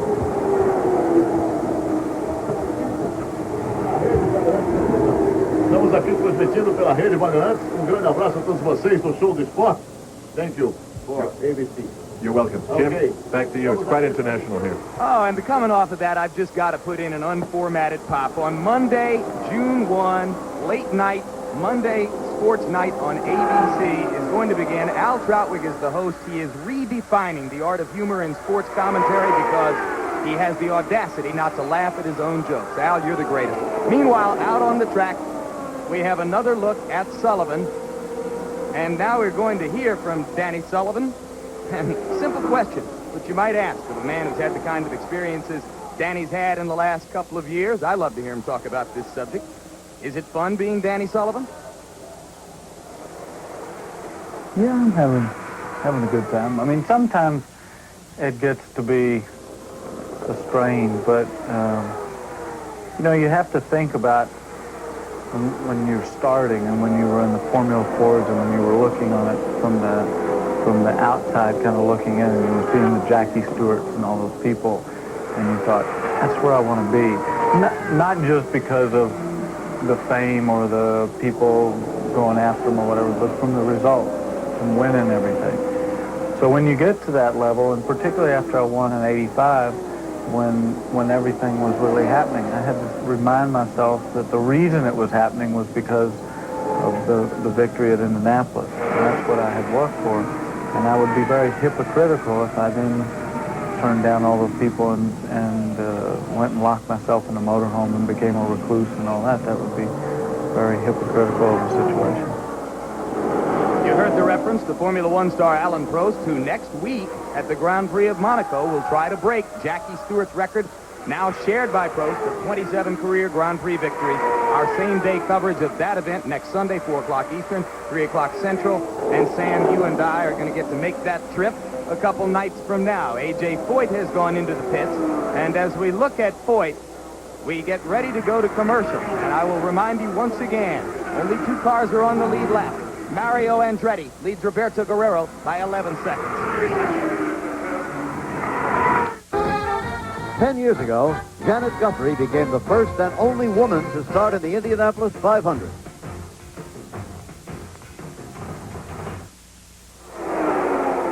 Back live in Indianapolis, Indiana. Technically, we are in Speedway, Indiana. 124 laps down in the Indianapolis 500. We've got about 200 miles to go. And Mario Andretti continues to lead over Roberto Guerrero. A.J. Foyt out of the car. His car headed for the garage. Let's go to Jack Arute. Well, he's conversing now with Jack Starr, his longtime crew chief. A.J., 30 years, and it isn't the way you wanted it to come out, is it? No, it seemed like the last 6 or 7 laps, the engine started getting sick and started blowing off. So I don't know what happened, but something happened. Hey, what about the run, though? Always consistently in the top 10 with an unproven car. You really looked as if you proved that you are back. Maybe next year, 31, you'll be able to do it. We were back. I could have run a lot harder, but like I said, the car was all put together. I had no lap. And I thought we'd just ride for a while and see how things were, and we're just trying to stay up there. What about your assessment of the race so far? Is it Mario or maybe Guerrero? What do you think? You've seen a lot of them here. Mario's very good. He's a good friend of mine. He'd be hard to beat. His car don't break. As they say sometimes, gentlemen, maybe you should take that one to the bank. Back to you. Thank you, Jack Arute. And a final assessment on A.J. before we leave that story, Bobby. A lot of us had, I personally did, a good feeling about A.J. after his qualifying run. It was a beautiful piece of driving. Then he crashed the car on Thursday in practice, and it was clear that he probably wasn't going to make a big run today. Can he still be competitive? Yes, you know, A.J. Foyt has come back this year. He still has the talent. There's nothing wrong with his talents. It's all in his desire, whether he wants to do horse racing or automobile racing. Right now, it's obvious he wants to race cars. Now, how long he's going to stay that way, I can't tell you. But I guarantee he went into this race today with a good chance of winning it, Jim. Bobby and Jim, as we watch Mario Andretti, we have word that Roberto Guerrero is going to pit. We see from here his crewman waiting for him. But you know, Mario has passed one important phase of the race, which is the early part, which is where he so often breaks down. So he's passed that part, which is good. And here's Guerrero now coming into the pits over that very rough, this is old pavement here, still concrete, and very rough, especially when you consider how stiff the suspension of these new cars is. You can see how long he stops. Jack Arute is there, Jack. Roberto Guerrero is taking on 4 brand new tires. He looks very calm, cool, and collected. They're taking on the fuel. It's a normal stop thus far. They're waiting for the fuel load to be full. Mo Nunn has given the signal, and he is off and away. A very fine, methodical stop for Roberto Guerrero. Back to you. 20-second stop, and you saw, I think, the smoothness with which Guerrero brought the car into the pit, as Jack said, waited calmly, and came out. This is a driver who does all of the little things well. Well, he does, Jim. That Guerrero, as we said earlier, is on a hot streak this year. The boy is a good race driver. In the years past, he just really hasn't had an awful lot of luck. I think he's turned around. But you know, Mario is starting to do a lot of the little things right, too, isn't he, this year? For example, his early pit stops, I watched very carefully. Mario, who may be coming in next lap. Now, let's watch him, because my feeling is that he has been far more conservative as he comes into the pits. And you see him here than he has in the past. He's often, Bobby can remember this, overshot his pit. Not so far in the race this year. Notice how carefully he's coming in. Part of the reason for that, Jim, is that he has so much confidence in his crew this year. It's run by a fellow named Tyler Alexander, who's crewed a couple of cars to victory here, been a great star in Formula One car preparation, and I think that, in combination with the engineer Adrian Newey, has given Mario a confidence that he's well supported during the vital seconds that he's in the pit. Well, you know, often when you have an advantage, a speed advantage, as much as Mario has, Sam, you can afford to not make mistakes. You can afford to be a little bit more careful, and Mario's doing that, and nobody ever called that man dumb, you know. Interestingly, Guerrero was second in 1984 and now says he thinks he should have won that race. But he overshot his pit once, and he spun twice, and those mistakes cost him a chance to really compete in the closing laps with Rick Mears. He's got another chance today, and we'll be back. Are racing for the moment under the yellow flag. Why did the yellow flag come out? Well, at first we were told there was a piece of debris in turn 3. What was the piece of debris? Check the color. That is the nose cone from Roberto Guerrero's car. So Guerrero came back into the pits. He pitted on the green a few laps ago, as did Andretti. And then Guerrero came back into the pits, and his crew worked feverishly for a good 30 seconds or more to replace the nose cone. But I believe Roberto Guerrero is going to go a lap down as we go to Jack Arute. Jim, let's go back to recount that story. You said the errant nose cone had come dislodged out on the racetrack of Roberto Guerrero. How did it come unlodged? The report from the crew is that he hit another car's tire, and that broke it loose. So then they put another brand new nose cone, which they had available, back on the car. You can see how it goes on. You've got little holes right there that you have to get it exactly right. Well, the force of the hit on the tire bent those little pins that go in there. They had a great deal of difficulty getting the new nose cone on. The Zeus fastener on the top did its job, but it was tough to get it aligned. It's been costly for Roberto Guerrero. Let's go to Jerry Gaffins now for a further report on Al Unser Sr. Thank you very much, Jackie. It's time now. We're getting into the later stages of this event. It's time now to start thinking about fuel a little bit. This is Al Unser's fuel tank. They started with 243 gallons of fuel, almost 1,600 pounds of fuel in this tank. Now they take it and they measure it completely. And the crew says that the car is getting excellent fuel mileage. Remember, he is using a Cosworth engine instead of a Chevy engine, so the fuel is going well for Al Unser. But that might be a question up and down pit road and something we're going to follow up on with Mario Andretti. The other thing that's happening in the pits, the new radial tires Goodyear has used this year. There have been a lot of incidents on the track. Leo Mel, the director of racing for Goodyear, explained to us there have not been one single puncture of a Goodyear tire today, so it's making a very good debut now with the radial tire at Indianapolis this month. Back upstairs to Jim Lampley. Good job, Jerry. And now, with less than 175 miles to go, it is a hopeful but lonely feeling for 47-year-old Mario Andretti. He's alone on the lead lap. He has the race in hand. He's got a long way to go. We'll be back after the station break.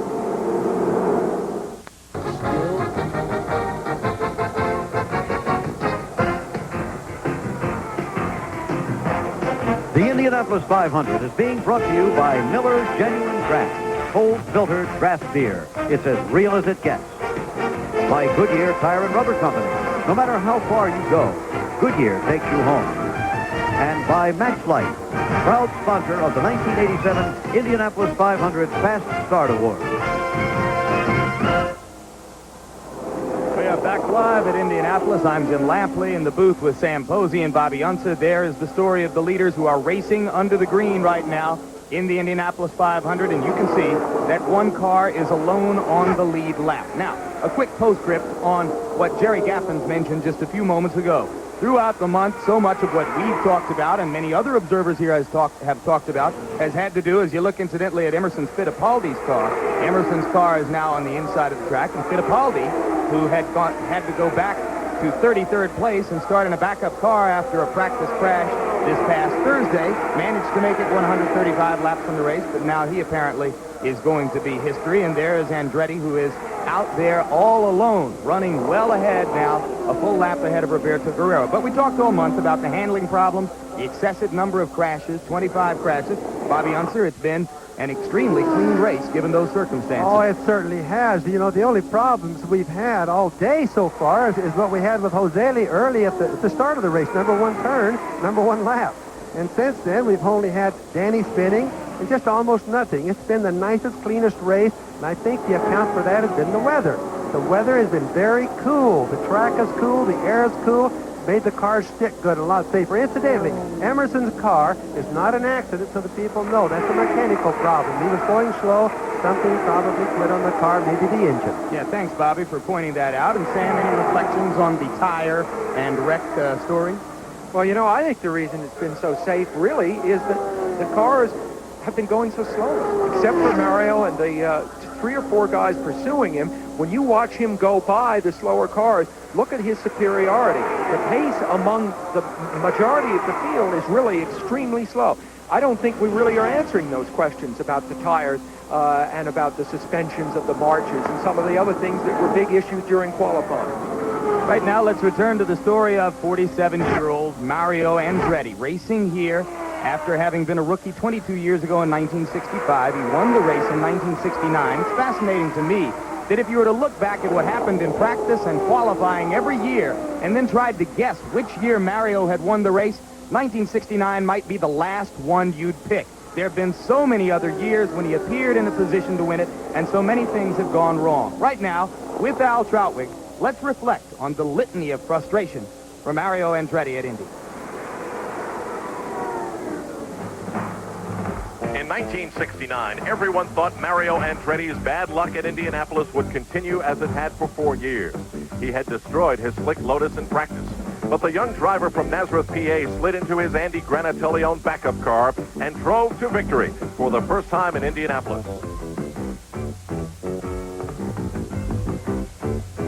But even a good luck kiss from Andy Granatelli could not change the fact that for Mario Andretti, it would be his only win to date.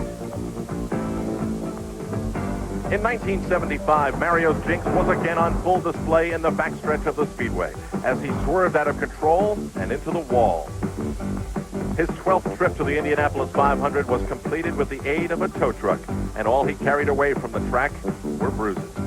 In 1978, Mario failed at Indy again, but concentrated his efforts on the Formula One circuit and won the World Driving Championship. But even this moment of joy was tainted because his teammate Ronnie Peterson died in the race that gave him the title. In 1982, Mario was only yards away from receiving the green flag at Indianapolis again, only to fall short of the brick line because of this aborted start. Kevin Cogan veering out of control, hitting A.J. Foyt, and then Mario hitting him. The only thing hurt in the crash was Mario's chance to break his awful string of bad luck. 2 years ago, in the 69th edition of the Great Race, Mario became a victim of driving magic. Not his own, but Danny Sullivan's. It was Sullivan who got everyone's attention recovering from this spin and going on to win the race. Mario came in second. Then last year, a crash in practice after he had qualified for the field at better than 212 miles per hour. The irreparable damage forced Andretti to start from the last row in his backup car. And that car only lasted 19 laps on race day. This year, with the pole position at every race, a victory at Long Beach in a car that has run laps at speeds over 218 miles per hour, one wonders whether the Indy hex that has seemingly hovered over Mario Andretti since '69 will finally be lifted. Piloting the Goodyear Blimp America is Captain John Moran from Spring, Texas, and operating Gyrocam 360 is ABC's Ken Sanborn. They follow Mario Andretti. Bobby, you raced against him hundreds of times. Did he create a lot of his own bad luck? No, he didn't really, Jim. It's just sometimes it happens that way. A driver has to, first of all, be fast. And after he's fast, he has to have a little bit of luck go with him. Now, Mario's had a lot of luck in his racing career. For example, he's hardly ever had any hurts. In other words, he has very little what we call sheep time. But he is fast. He just needs a little bit of luck going his way, and that's what he has today. Well, I really agree with Bobby's assessment. You know, Mario has dominated this race, leading all but 5 laps so far. You see Paul Newman there, hoping that his good luck this year will be transferred to Mario.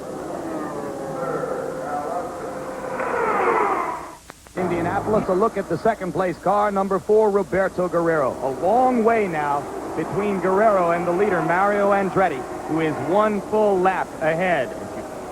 Follow Guerrero past the luxury suites on the backside, and there is the third-place car, the yellow car, number 25, being driven by Al Unser Sr., 3-time winner of the Indianapolis 500. Didn't have a ride this year, was out of any car until 2 weeks ago when he took over the car, which Danny Ungaius had crashed, and which is fostered by Roger Penske Racing. We asked Al Unser Sr. for his feelings about the possibility of not being in this year's Indianapolis 500, and then winding up with a ride after all. Well, coming here, you know, the thing about it was that I knew when I, through the winter months, and when I made the decision of turning down certain teams or certain rides or whatever, that it was going to be hard when I came here this month. And I'm telling you, it's a very empty feeling. It really is. In my career, I had never been at Indianapolis without a ride. So it was empty, yes. And Al Unser Sr., incidentally, earlier passed Danny Sullivan to move into third place. We're going to get a good look there at the lovely Karen Unser, your sister-in-law, Bobby, doing her job in the pit. I'm told there is debris on the track, and the yellow light is on. It's interesting to me, Bobby, that your brother has been overlooked to a certain degree in all of the public imagery which has surrounded Andretti, A.J. Foyt, yourself, but if he were to somehow get lucky and win today, you could state a case for him being the greatest of all Indianapolis 500 drivers. Well, there's no question about that, Jim. Al is still one of the fastest drivers that there is in the whole country. It's just that there aren't as many teams today as we used to have. With the cost of racing going up, there's just not very many teams operating. And that's left Al because of his choice of cars without a ride. But I'll guarantee you, going with Al is no different than going to the bank. Indeed, he has won more money at Indianapolis than any other driver. Now, there is no yellow flag yet. I incorrectly anticipated that there would be a yellow. You clearly saw the shot of the debris that was on the track. It was on the back stretch where Mario is right now. And there it is, right there, right just to camera right of his car. And Mario apparently saw it and went by cleanly. And now the yellow flag comes out. You think he saw it? No, now we've got another wreck. Sneva, looks like Tom Sneva has had contact probably with the wall, although we didn't see that. He lost the whole right side of the car. He's had hard contact, Jim. Third crash in the month of May for Tom Sneva. Last year, at the start of the race, Tom crashed before the green. This is not like Tom to be having this many problems, especially on an oval track. There we go. Mario in the pits. So Andretti takes advantage of the yellow flag immediately upon seeing it. He didn't even make another circuit around. He just came straight in. We have got 150 laps down. So we are exactly 400 miles through the race. There are 100 miles to go. So check it, 125. So 375 miles in, 125 miles to go. Andretti still leads, and we'll be back. Wake up. I could run off the road and you wouldn't know the difference. I can't stay awake. Here, revive with Vivarin. Vivarin helps wake you up. Government-appointed experts confirm it's safe, effective. Revive with Vivarin. Have a nice day at the office. When things heat up on the track, I keep my cool with Ice Blue Aqua Velva. Honest, rugged, my kind of style. Another tough day at the office. There's something about today's Aqua Velva man. Oh! Just like that, this AC copper core spark plug can fire 30 times. That's the firepower today's high-revving car engines need. What about your plugs? If they can't fire for up to 30,000 miles, oh, maybe you're missing out on peak performance. Now, get up to $7 back on AC filters and plugs. See your retailer for details. Wait for trouble, and you've got it. As you can see, I have a large and adoring fan club. To show how much I appreciate their good taste, I'm throwing them an A&W root beer float party. Now, the first thing you do is flip in your ice cream. Then you pour in your rich, creamy A&W root beer. Now you kids try it. Just because they have good taste don't mean they have good aim. Pour yourself an A&W root beer float. All right, where's Joey? He should be back by now. Here he is. Let me explain something, kid. The winner here can take home $500,000. I know. You win with one battery. That's not it. Since 1971, more Indy winners have started with the same Sears Die Hard you can buy for your car than with any other battery in the world.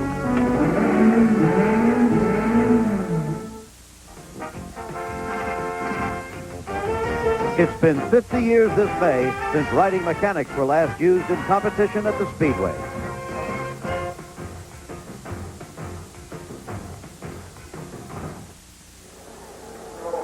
Live at Indianapolis as you see Tom Sneva's car being hauled away from the backstretch where he hit the wall, and we're going to take a look now in replay at what happened with Tom Sneva. Bobby? Well, he obviously hit the wall, but unfortunately we didn't get quite on it soon enough with the camera to see what caused it, whether he slid in some oil, whether he just made a mistake and got loose, but he certainly got the whole right side of the car off. Well, we got another look. He's going to come right through the frame here, I'm told, so let's check one more time. Oh, he has just hit the wall just moments before we saw him come through the frame there. In fact, we can see photographers responding there on the second turn to what happened to Sneva. There's the debris that was left on the track. Under the yellow flag, both the leader, Mario Andretti, and second place, Roberto Guerrero, pitted. Now they could go the rest of the distance on only one more pit stop. Pit stop, a key to the race. Andretti's crew won the pit stop competition here. Let's take a look back. Last Thursday afternoon, a festive crowd filled the stands here at Indy, while others simply dropped in to watch some of the sport's biggest stars. Names like A.J. Foyt, a four-time 500 winner. This year's pole sitter, Mario Andretti. Bobby Rahal, last year's 500 winner. And Roberto Guerrero, winner of the Phoenix 200 earlier this year. While the fans may have turned out to watch these stars, the stars turned out for these stars. Their crews who often toil in the pits unheralded, while providing the foundation for a driver's success. The occasion was this year's Indianapolis 500 Pit Crew Contest Finals, a $50,000 event that crowns this year's fastest pit crew. The first semifinal pitted A.J. Foyt in the upper lane against Bobby Rahal. The drill called for each team to change 4 tires, simulate a 5-second refueling, and send the car upon its way. Quick work by the Rahal team, and an exit that smoked the competition gave Bobby's crew the first-round victory with a time of 21.34 seconds. In the second semifinal, Mario Andretti in the lower lane went head-to-head with Roberto Guerrero. Their quick work showed everyone why the Andretti team is considered one of the best in the business, when they posted a winning mark of 21.96 seconds. And so, the crews regrouped, and the stage was set for the finale between last year's 500 winner Bobby Rahal and this year's pole sitter Mario Andretti. Andretti's team manager, Tyler Alexander, huddled with his people and emphasized the importance of teamwork, while the Rahal team, decked out in some unusual but pretty casual crew shirts, gathered up their equipment to tackle the finale. And the contest was a dandy one. With the drop of the green flag, Rahal's group got a quick jump and set to work first. But Andretti's team took their manager's advice to heart and attacked their duties methodically, looking unconcerned with Rahal's progress. By the time the final tires went on, Mario definitely had the clear-cut advantage. The jacks dropped, and Mario was away first in 18.05 seconds to win the championship and a $25,000 first prize. Bobby Rahal's team took runner-up honors and a check for $15,000. Afterwards, Mario placed the victory credit where it rightly belongs.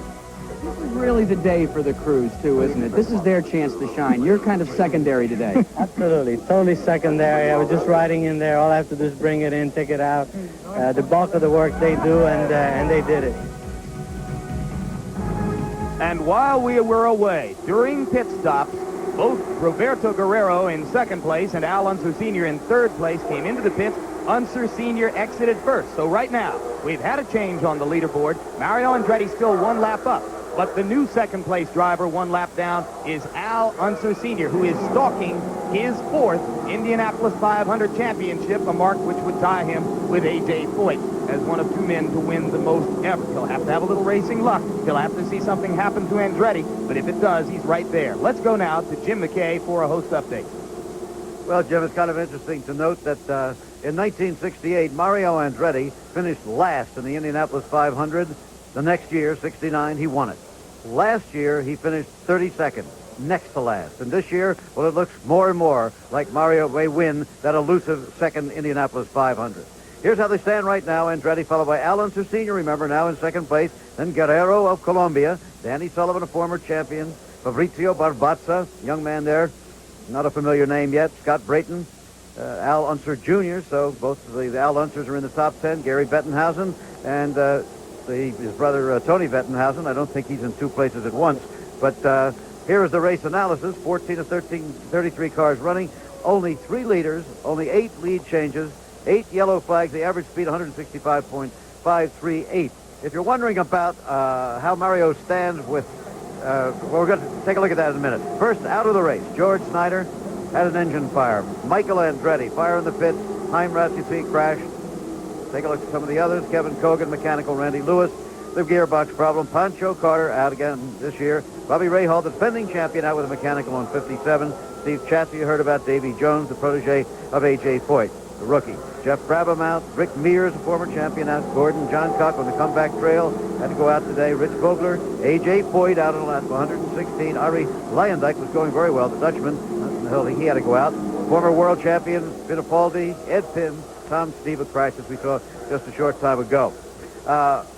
If you're wondering how Mario stands in regard to most laps led when you win an Indianapolis 500, well, a long time ago, Billy Arnold, back in 1930, in the midst of the Depression, 57 years ago, led all but 2 laps of the race. Bill Vukovich in 1953, Bill Vukovich Sr. led all but 5 laps. And after that, well, Mario would be right up there. Sam Posey's with me now, and the story is, as the story was when we came on the air, Mario Andretti. Exactly, and you mentioned people that have really dominated the race. The last time it was done in modern times was in 1967 by A.J. Foyt, who did go on to win it, so that's the point. Another thing is, how sweet would this victory be for Mario were it to occur?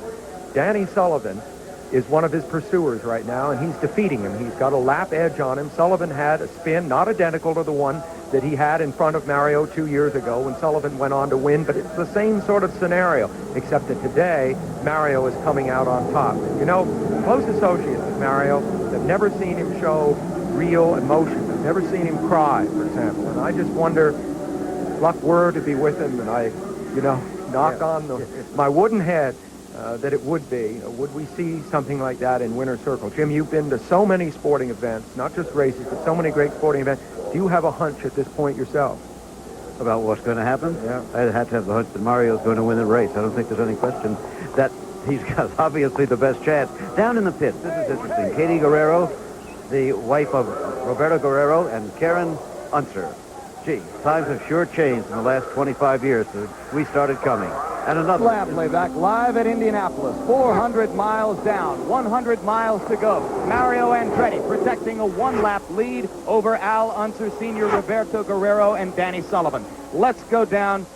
Well, before we go to Al Troutwig, let's cover this story. Danny Sullivan slowing down on, I believe, the back straightaway. Looks as though Sullivan has a mechanical. Yes, he does. Remember, he's been having a yellow light problem, meaning oil pressure, Jim. This could be eventually happening. Remember, the light comes on when the oil pressure gets low, and this could be very well what's happened to the car. And if it is an engine problem, that's a Chevrolet engine in there, exactly the same kind that is in Mario Andretti's car. So we've always known that if there is a weakness in Mario's race day plan, it is probably the engine. Is this a portent of things to come? But remember, Sam, Mario runs a Chevrolet too, and he's not had any engine problems to any degree all year so far. These cars have had continual engine problems, so there may be a little difference in the builder. Going 500 miles with the Chevrolet engine is a step into new territory. has not happened nearly as much as has the 500-mile run of the Cosworth engine, which has accounted for victory in every race here in the 1980s. Yellow flag out. Andretti continues to lead. We'll be picking up that story that Troutwig has for us a little later on. But right now, with Mario Andretti protecting his lead under the yellow flag, let's break for our local stations and a commercial. Local stations.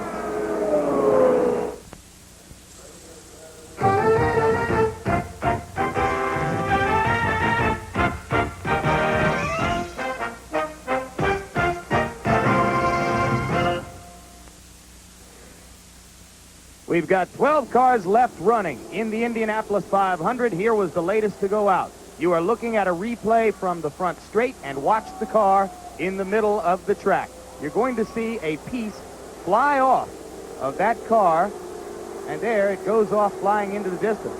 That's a wing plate, the edge of the wing, Jim, and that's about a common thing that's been happening to these cars. Maybe this one didn't. Most of them take the carbon fiber wing plates off and put aluminum on in place. Meanwhile, the day ends for Danny Sullivan.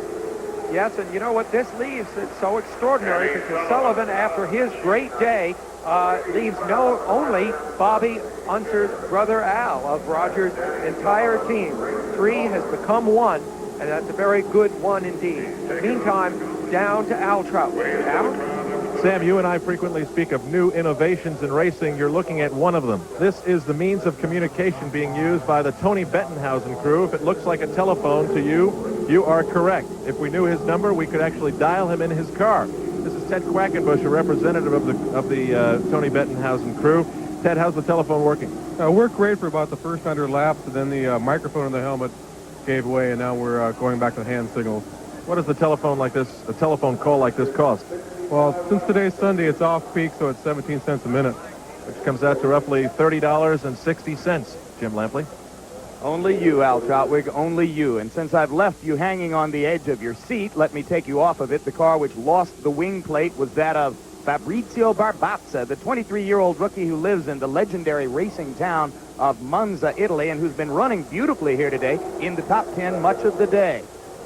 Fabrizio is driving a car for none other than Frank Arciero. That's a guy I used to run for, and Dan Gurney used to run for. He's been racing a long time. All you Italians stay together. There you go. And it's the crew chief there is the brother of the man that was my chief mechanic here, Dennis McCormick.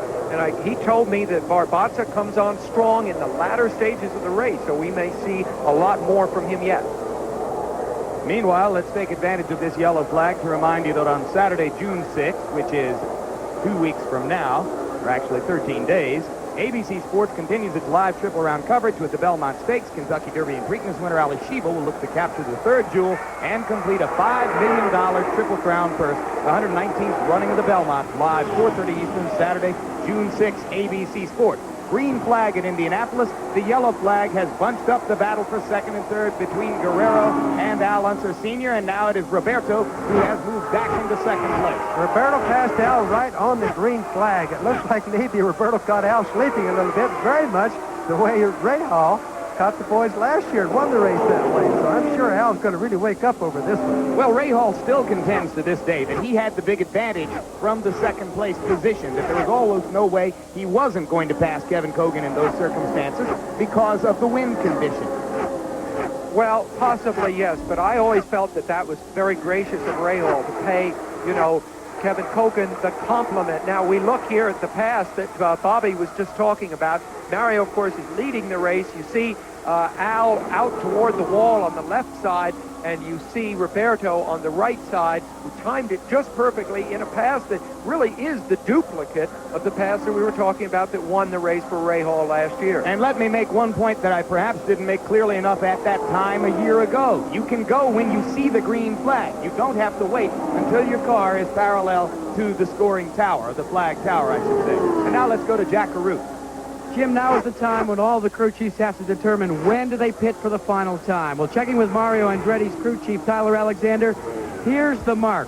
1 lap from now, the window opens. Anytime from then on, they will pit for the final time. Of course, they hope that it will be under caution. And you know what? They've already selected the set of tires that they're going to put on the car for that last pit stop. It's a set of tires they found to their liking early in the race. Let's go back up to the tower. That's something that a lot of teams will try to do. You wonder if Guerrero has a set in reserve as well. Possibly, but you know, this year with the new Goodyear radial, the radial is far more puncture resistant than the old bias ply tires used to be, and also it keeps its dimension much more. So the changing of tires is less critical. In other words, they are less likely to have had a blowout and less likely that you'd be using a change of tires to change the handling of the car. 168 laps down, 32 laps to go. Andretti still turning laps at 200 miles per hour and leading by a lap in the Indy 500. When Bobby Rahal took the checkered flag last year, he became the first driver to complete the Indy 500 in less than 3 hours. Rahal's final lap of 209.152 miles per hour was also the fastest race lap ever recorded at the Speedway.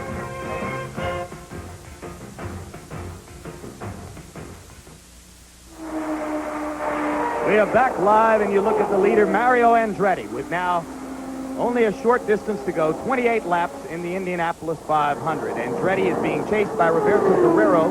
We keep mentioning that Roberto Guerrero and Al Unser Sr. are just 1 lap down in case you're not totally oriented to auto racing. What does that mean? Well, it means Guerrero would have to pass Andretti twice to take the lead, and the same is true of Al Unser Sr. And the gap between them, Bobby Unser, is significant in terms of time. Well, it really is, and you got to remember this now.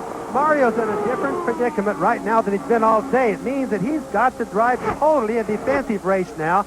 Don't make any mistakes. He's up a full lap, so he's got to play careful. Meanwhile, the man who beat Andretti in 1985, Danny Sullivan, stands by with Jack Carew. And Danny, when you spun, I began to wonder if history was going to repeat itself, but it didn't turn out that way. What put you out? Well, when I did that, we just got a little too loose over the lines down in 3, and I thought maybe when I didn't hit anything, I thought maybe this is an omen, you know, and car ran real good, and we had no problems with it, and then the oil light came on, and I didn't know what to do, so we got lapped at that stage, and Derek said, go ahead and run it. If it feels all right, and it did, and then just out of time through 1, it went flat, and through 2, it blew up. Can anybody handle Mario Andretti? Well, I tell you what, I think if we had stayed on the same, if we hadn't lost that lap to him when the oil light came on, we might have, depending on yellows, we might have been there for a run. We were running some strong laps, and Mario looks awful strong at this stage. Well, your teammate Al Sr. has just been in and out of pit road. He's had his service, so he's finished his final pit stop for the night. What about him? Do you think he's going to be able to do it?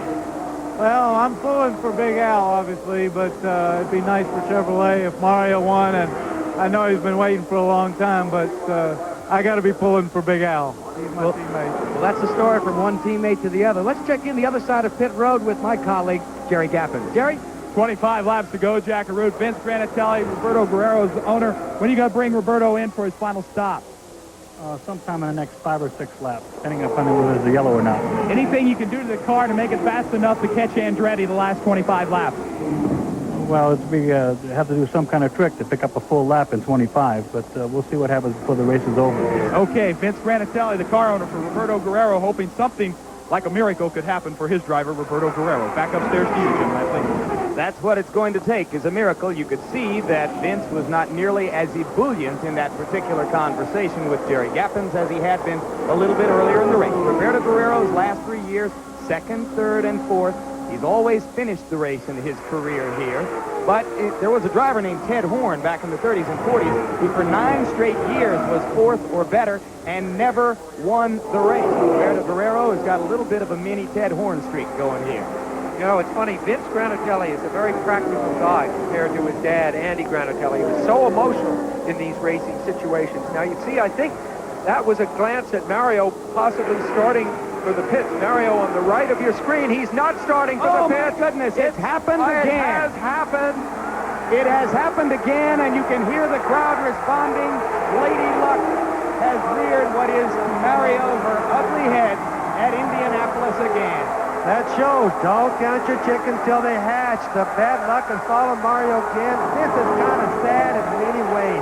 Mario is going to feel worse today than he has in probably most of his losses, Jim. Millions of racing fans prayed only that Mario would get a fair shot, a full run at it. It looked so good for so long, and there now is the leader, and Katie knows it. as Roberto Guerrero tries to turn his bridesmaid status into that of a champion. There's Roberto Guerrero. Now, he, of course, saw Mario slowing. So what is in this man's mind? 28 years old. Now the Indianapolis 500 handed to him. We have heard now word that through Mario's radio back to his pits that he has lost blower pressure, his turbocharger not working. He may be able to limp around to a finish. Of course, any chance of winning is now completely gone. This happened with less than 60 miles to go. He had led for all but 5 laps in the race. That's astounding. But this is Indianapolis. This is racing luck. This is what we talked about all day. But remember another thing. It isn't over yet. The end of this race doesn't happen until it's really over. And there goes Roberto Guerrero by Andretti's car. You see Andretti in the pits. You saw Guerrero come down the front straight. The leaderboard changes. Car number 4 goes to the top of the leaderboard. Roberto Guerrero is the man in control. Who's chasing Guerrero? Al Unser Sr. in car number 25.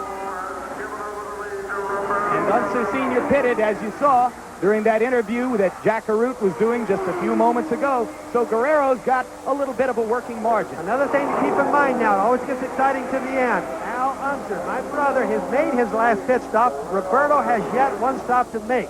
We don't know how that's going to come out yet.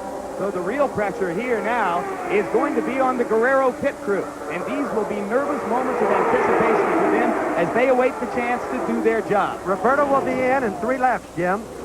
Sign was just out on pit wall. 3 more laps for Roberto Guerrero. You watch him run around the track. He's 28 years old, Sam. What is in his heart and his head right now? Here he may be coming in next time. Of course, his pit crew has been flawless so far, and they've also proven they can overcome adversity very quickly. When that nose cone came off, they made very quick repairs, Bobby. Sam, the strangest thing I find is how does that tape holding that nose cone on? I predicted it would come off before now. Second place right in front of him. Your brother right in front of Roberto Guerrero. I think Jack Arute's report, Bobby, said that they were able to get that Zeus fastener fastened, and I just put the tape on for extra... Would it make sense for Guerrero to try to lap Al Unser one time before he comes in? Yes, that's what's on his mind. He goes past Al Unser Sr. He's got a lap on him now as he prepares to make this pit stop. Unless the radios are working, Al may not even know that was Roberto coming up on him like that. He may not have been sure. Oh, not with the color of that car, Bobby. Everybody on the track knows who that is. Al Unser Sr. has made his last pit stop. He will stay on the track when Roberto Guerrero comes in. You've got 20 laps to go in the Indianapolis 500. And suddenly a race which belonged lock, stock, and barrel to Mario Andretti is a little bit more competitive, though once again, there is a man who is completely in charge. It makes you think about Al, though, doesn't it, Bobby? He's won 3 already. He's now this close. Just the failing of Roberto Guerrero. You see Mario, to think of the thoughts that are going through his mind, you can't imagine. Well, to reiterate what I said before, if something happens to Guerrero and Al Unser Sr. wins this race, you can make a strong case for him as the greatest Indianapolis 500 driver of all time. Well, Al still has a chance of winning it. This race is not over. That's the neat thing about Indianapolis. This doggone thing doesn't end until the checker flag falls. Al Sr. has won more money at Indy than anyone else. He's led 595 laps at Indy, only 18 short of the record. He's finished in the top 5 10 times. He is the man, I'm sure, of those remaining on the track that Guerrero least wants to see chasing him in this situation. Here comes Roberto. Let's watch the pit stop. All right, this will be interesting to see, Jim. They better not make mistakes now. He has a chance of winning this race. Now's the important time. Everything in racing comes down to the very last part. Now there's second place, Al Unser Sr., and he is still out on the track, remember, as Guerrero makes the pit stop. No adjustments for Roberto so far. The critical thing here for Roberto to get out of the pits before Al Sr. makes it back around on the front straight. Al Sr. is going down the back stretch. Now he's going into turn 3. You know that's in Roberto's mind. This pit stop is dragging on there. Killed the engine. Roberto killed the engine. Stalled it. This is really going to change the outcome of this race. Roberto's engine, he's got it going off, Jim. They're going to be very close. They're going to be very close. Here's on turn 4 in the front straight. He's going to pass him, I think. Yeah, he can't get it going. It's stalled again. Al Unser Sr. takes the lead in the Indianapolis 500. You've got 18 laps to go. This man has won it 3 times already in his career. He's 47 years old. He didn't have a ride until 2 weeks ago. And now Guerrero has had a taste of Andretti luck. The crowd is going wild. They have to pull Roberto back if he goes one pit stop too far. It's even a lap penalty, if I remember right here. Al now is on the defensive. He must operate totally different. He's not chasing anybody. They're chasing him. He is the coolest head on the track. And what do you think A.J. Foyt is thinking back in his darkened garage right now? He is counting up those little differences between his record and Al Unser Sr.'s, and he might be recognizing All that right, it's Roberto's pretty underway doggone again, close. Jim. Sorry to interrupt. Yeah, but you're right. Guerrero is now back at speed, leaving the pits. You see him there.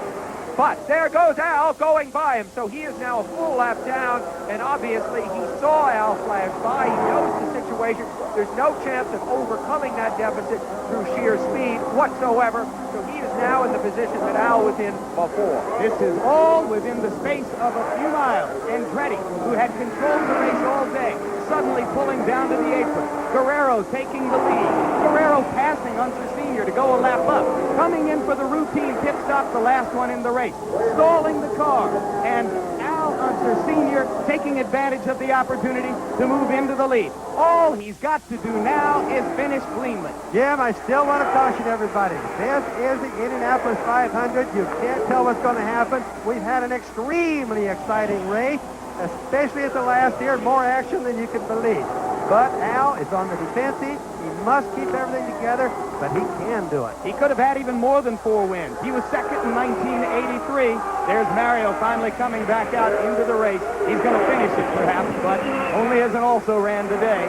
Unser Sr. was second behind Tom Sneva in 83. He was in the hunt in the last 10 laps. His son, Al Unser Jr., tried to block Sneva, or at least create some dirty air for him to give him a chance to win. It didn't quite pay off. Al Jr. is in 4th place. We could have a good Unser day here before we're through. I think you've already had a pretty good Unser day, Bobby. And the car right now that Big Al is following is the rookie car of Fabrizio Barbazza, who is now 3rd. Barbazza having one of the greatest runs by a rookie that we've seen in recent years. Since Roberto Guerrero in 1984.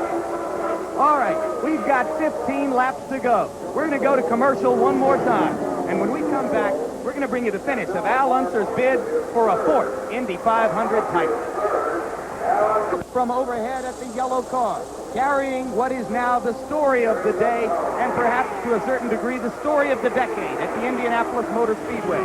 47-year-old Al Unser Sr. was without a ride in this race until 2 weeks ago. He was given the car that Danny and Gaius crashed, riding under the colors of Penske Racing.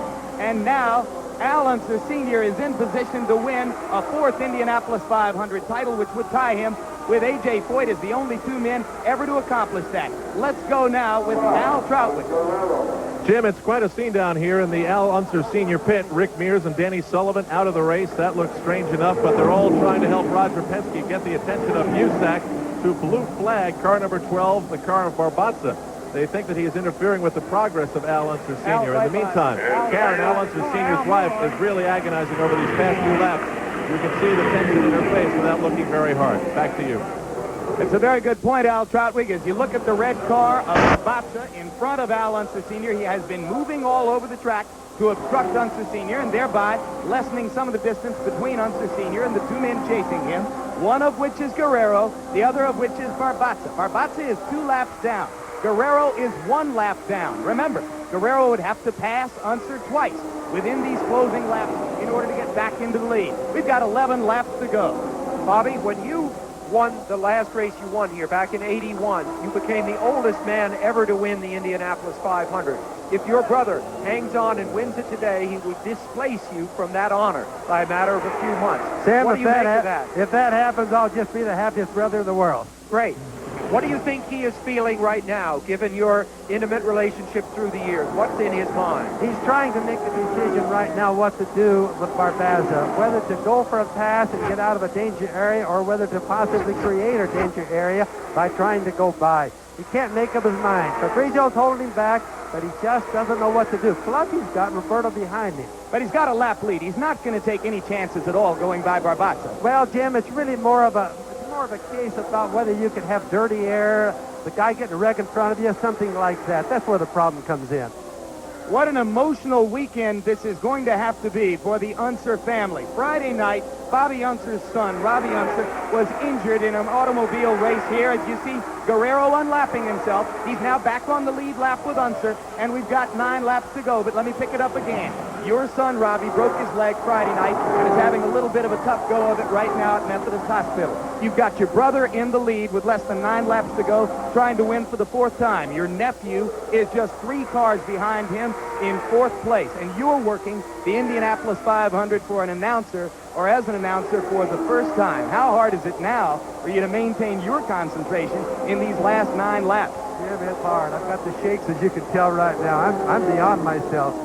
It's almost as if I was doing this race myself. And Al just did a good thing by letting Roberto go by. That's a professional thing. You should have let him go. He needs to stay away from everybody and make it to the finish. Bobby, you never felt this way when you were on the track racing against him and he was winning, did you? No, and if I was there today, I wouldn't be this way either. So Al Jr., though, what is he thinking? He roots for his father. Well, he is rooting for him now. Little Al is running good. He's in 4th place.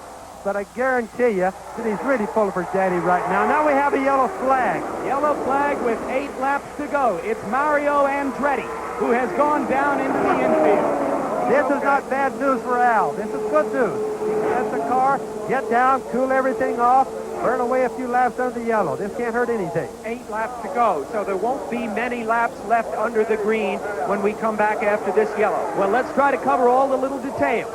This is a 1986 March Cosworth car that Al Unser Sr. is driving. It is a year-old car. It's been a long time since a year-old car won the Indianapolis 500, and that says something about the present state of technology in the sport. A little bit of a state of flux there. But that is just the mechanical story. The human story is so much bigger and so much more compelling, and it all centers on that man, a quiet, very private man who lives in Albuquerque, New Mexico, just across the road from his brother on a plot of land that your father bought for the family a long time ago. He's a man who does not mingle as gregariously in some ways as a lot of other people in the sport do, but I'm sure that he has very strong feelings about what is about to happen to him right here. Well, he's in good shape right now, Jim. He's got Johnny Rutherford right behind him. The pack will go around and get behind him. Unless he has a mechanical problem, Al will get by the finish line. It'll be all right. Try to hang in here, Bobby. We've only got 6 laps to go. You know, it's just 2 weeks ago that Al Unser was riding his bike around the garage area here, still hoping for a ride. The only ride he had was a small 2-wheel bike. Circumstances, Danny Ungaias had a crash in the 3rd Penske car, badly concussed, could not come back and drive that car. Roger Penske went back to a man who has done so much for him in the past, including winning the national championship just 2 years ago. And so Al Unser now sits at the wheel of the car in this race, which is the envy of everyone else. And isn't it ironic that the man who sits behind him, and we haven't given him a call all day, is Johnny Rutherford, another 3-time winner who, if he were in the hunt and he thought he had a good chance, would have been looking for a 4th victory today. Johnny Rutherford now watching as the man ahead of him proceeds toward a big plateau in Indianapolis history. You pointed out that he didn't have a ride. He had offers of cars, as you look at Guerrero flying around trying to make up a little bit of distance under the yellow flag. He had offers of cars, but he said that he would only take something good, something that had a chance to win the race. Well, and there aren't very many cars he could have picked from. Most of the cars were gone, and it's because of Danny Ungaias' accident that opened this ride up for Al, Jim, and he was very thankful for that, but he felt sorry for Danny. Of course, it was a head injury. Otherwise, Danny would have been in this car. Of course, when he won the championship, I say the IndyCar World Series Racing Championship a couple of years ago, that was an opportunity which was opened up to him by an injury to Rick Mears. And he went out of his way to honor Mears for that by seeing to it that Mears carried the number 1 the following year. Yes, he did. And Al could, ironically, be the national champion again this year. We don't predict things till they're over with, but Al, like I said earlier, hasn't slowed down, and today, obviously, is in pretty good shape. Al is not a fast qualifier. In 22 Indy 500s, he's been on the front row only 3 times, but he's won 3 times and finished second 3 times. Now, I mentioned earlier, I said 6 laps to go. I was 1 lap ahead of myself, but now there are 5 laps to go. Al Unser Jr. is the car directly in front of that of Roberto Guerrero. And this harkens us back to 1983 when in a similar situation, Al Jr. tried to protect his dad from Tom Sneva. Is there anything he can do when they come back green to help make sure that his dad will win this race? Jim, he really doesn't have to. There's nothing that's really necessary right now. Johnny Rutherford is right behind Al. Johnny's a good driver. Johnny knows what the situation is. There's nothing to go for. Al just got to be out there running clean air, take care of his car, make sure he doesn't break the transmission when he comes down for the restart. Little things like that are important, you know. There's little Al, and you can see he's just a few cars behind Al Sr. You get a look at Guerrero, the car that is easy to spot, even in the wide shot, right there on the right of the screen. The big orange number 4. It looks like a bomb about to explode. I'll tell you, that car looks fast even when it's sitting still in the garage. And we are now told that Guerrero's crew has told Roberto to just cool it. And they are now telling him, we are told, and we don't know for certain that it's true, that second is better than blowing it. All right, the green flag is going to come out, and you're going to have 4 laps to go. So the Indianapolis 500 is now the Indianapolis 10 for Al Unser Sr. as he tries to win it for a 4th time with 4 laps to go. He's pulling away, Jim. He's in good shape. The transmission went through the last shifting it should do until the end. That's, thank God that worked too good. You think Guerrero is thinking to himself right now, I blew this race for myself, I stalled it leaving the pits? Yes, Sam, but you know, as we talked earlier, we watched Mario as an example miss a lot of pit stops through his career. Pit stops meaning come in and miss the whole pit. So Roberto made a mistake. He did that all last year. As we talked earlier, we really thought he was over that this year and on the road to good recovery. When he won at Phoenix a month ago and broke through the window in a sense because after being on the threshold for a few years, he won his first IndyCar event. He got help when Bobby Rahal stalled his car out in the pits on the last sequence of pit stops. And even the very best are not immune to problems in the pits. Your brother Al, just 2 years ago, ran over his air hose going out of the pit and lost a hole, was penalized a lap, which cost him a chance at a last lap possibility. Well, he finished 1 lap down. If he hadn't run over the air hose, he'd have been on the lead lap at the end and challenging Danny Sullivan for the victory. Now Sullivan stands in Al Unser's pit and roots for his teammate to win the Indy 500. Can you just imagine how Roger Penske is feeling now? He absolutely winning this race. No idea that Al Unser would be driving for us. Now, Al Unser is just could possibly win this race for him. Just 2 laps to go, Jim. He won it in 1970 racing for Parnelli Jones. Again in 1971, he was the last man to repeat. He won it in a chaparral in 1978. He has not won it in 9 years. He was second in 83, 5th in 82, 3rd in 84. 4th in 85. And now it looks like he's going to add 1st in 1987. And with that incredible record behind him, Jim, still, when I stood next to Al when he went out to qualify and put this car in the show 2 weeks ago, as he put his earpieces in, we see him coming up to 1 lap. His hands were shaking so badly, he could barely get his earpieces in. So no one is ever immune to the pressures of this place, and I don't think on this last lap that he's immune to it either in that cockpit. Do you? Boy, Karen doesn't want to look. Karen doesn't want to look. Face, that tells you the story. She just crossed her fingers. She got everything crossed. She just praying to God that he can make it around the rest of this last remaining lap. He's in the short chute between turns 1 and 2. Going down the back stretch. Now he's into turn 3. He can coast from there, right?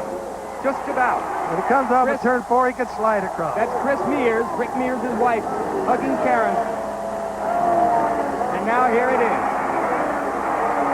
Your brother, Al Unser, joins A.J. Foyt as one of only 2 men ever to win the Indianapolis 500 4 times in his life. That is fabulous. That is absolutely fabulous. I just cannot believe it. Bobby, congratulations. That is simply fantastic. Thank you. That's this is great. This has been a day. This makes up for Robbie getting his leg broken. Well, and I'm sure Robbie's watching right now. With the television in that hospital room, we hope. Yes, he is. Well, he's not watching TV, but he's listening to the radio. Well, that's right. He's listening to the radio and listening to Paul Page call this race on the radio as this telecast is blacked out until later this evening in Indiana.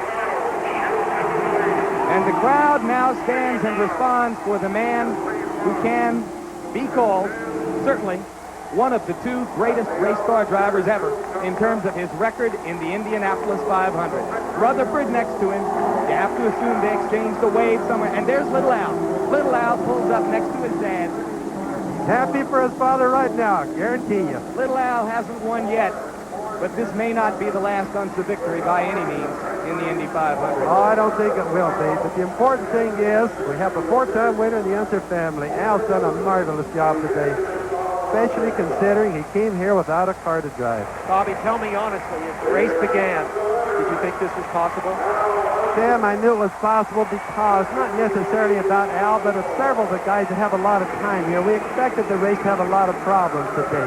The weather helped it not have so many problems. So we all said, you and Jim and I all agreed that experience would probably prevail today, and it did. Yes, it did. Well, the Unser family has 7 victories now. No family certainly has ever meant as much to this race. Your mom, for years, was a fixture here with her chili in the garage. And Jack Arute is standing by now to talk to what we have to assume is an extremely happy man. Jim Lampley, this is history. Joining A.J. Foyt as a 4-time winner of the Indianapolis 500 is Al Unser Sr. Trying to get his car moved up properly, trying to get out of the cockpit. He's still got his helmet on. You can see the wheel has been dislodged. He's got to get the pop-off valve. It's just pandemonium here. He just wants to get out of the car so badly. They're trying to yank it off. There we go. Just wants to get up, get the congratulations. Roger, fantastic. Congratulations. What a wonderful win. Well, it's great for Al. He did a great job. We hugged him. That's great. Al's getting his helmet off. His wife Karen is here, ready with the congratulations. What a terrific story. In so much as on May 3rd, this man didn't even have a ride for the Indianapolis 500. And now Al getting the kiss from his wife. Al, congratulations. 4 times. The Indy 500 is yours. How does it feel, buddy? I'll tell you what, it's hard to believe. It's something that, you want to dream about. And, it just seems that, it wouldn't come true because of all the problems. And, of course, I still want to say Danny Sullivan, or Danny Angaius, rather. I feel for him because this should be his ride. That's the way it goes. What were your thoughts, though, when at first it looked like you were going to be a solid third, then it was a solid second, and then all of a sudden, lo and behold, a solid first was within your grasp? Well, I'll tell you what, Lady Luck has to run in your way sometime, and this is one of them. Your brother Bobby called the race, and he was just a basket case up there for the last lap. Do you want to say anything to him? Well, I'll tell you what, Bobby, I'm a basket case, too. Al, we're all... talk to you right here. Bobby, go ahead. You got a chance now to talk to your brother. Al, can you hear me? Yeah, I can hear you, Bobby. I just want you to know the family is proud of you. That was neat. I'll tell you what, it's a great feeling. It really is, Bobby, and as you know, and I'm glad we're here. Yeah, the Unsers have a 4-time winner. Back here. As Al plays, I think, a little history here, getting an interview with his brother. Everybody getting the congratulations, the customary milk. But one thing, Al, what about your feelings? When do you think it'll all hit you? Because it really is something that'll take a few days, isn't it? Well, I'll tell you, yes, it will, because, I had my doubts going into this show, and I knew I had a good car, and we knew that, that the team was there, and, of course, Cummins for sponsoring me in Pennzoil and Hertz and all of them. It's just a great feeling. And of course, Goodyear, I didn't have any problems all day with tires, even though they're the big, deal about them. But I have no problems whatsoever. You alluded to the fact that you feel bad for your teammate, the guy that was supposed to drive this car, Danny Angaius. Is there anything that you may be saying to him when you get a chance to chat with him? No, I haven't had a chance, but I would, like to say, Danny, that this should be yours. Well, that's the story from Victory Lane as far as Al Unser Sr. is concerned. He is the 4-time winner of the Indianapolis 500, now taking that swig of milk and about to be awarded the Borg-Warner Trophy, which is so emblematic of victory here. 4 times. His face will be on it, and it's just fantastic down here. Trying to get a word maybe with Roger Penske, who's over on the other side. Now they're going to put the wreath on him. getting all the congratulations, and it's just hard to fathom that this man came here without a ride just a couple of days ago. I mean, just about May 4th, and he absolutely didn't have a ride, and then lo and behold, he gets the victory. Let's go back up to the tower. And Jack, there was another Unser brother, Jerry Unser, who raced here before Bobby or Al ever did. And let's remember him too right now, because he's watching from somewhere up above. He'd certainly be happy today, I promise. And now we're going to look in slow motion, Bobby, from our race cam in Al Unser Jr.'s car at the scene on the flag lap as Al Unser Jr. moved up next to his dad to offer his special congratulations for a job well done.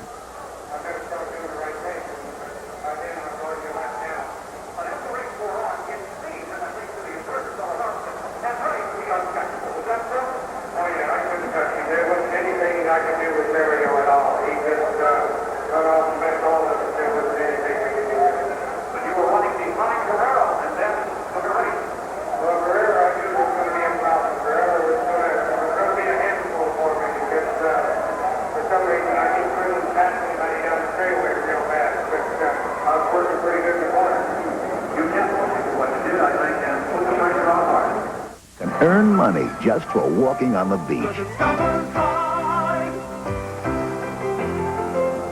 Just use the credit card that pays you back. The one that earns you a yearly cashback bonus on every purchase.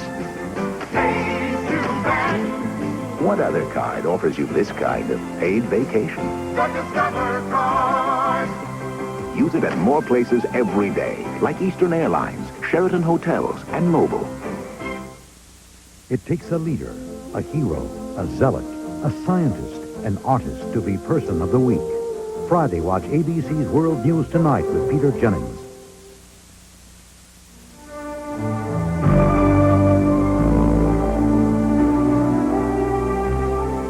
Every second, of every minute, of every hour, of every day. The Southwestern Bell Telephone Network is there, so you can be with anyone, anytime, anywhere. Okay, I just really needed to hear your voice. Next year, Texans will continue to face an economic oil crisis. We've got another Pearl Harbor in energy looking at us today. More than half of all the oil used by Americans will be imported. If there ever comes a time again where the OPEC countries shut the oil off to us again, then we'll be left without rigs. What factors are changing our future survival? 75% of the crude oil and products produced in the world today is produced by governments. Texas Oil, tapping new ground. Monday on the 24 Action News Update at 10. Going South, Sunday at 10:30 on 24.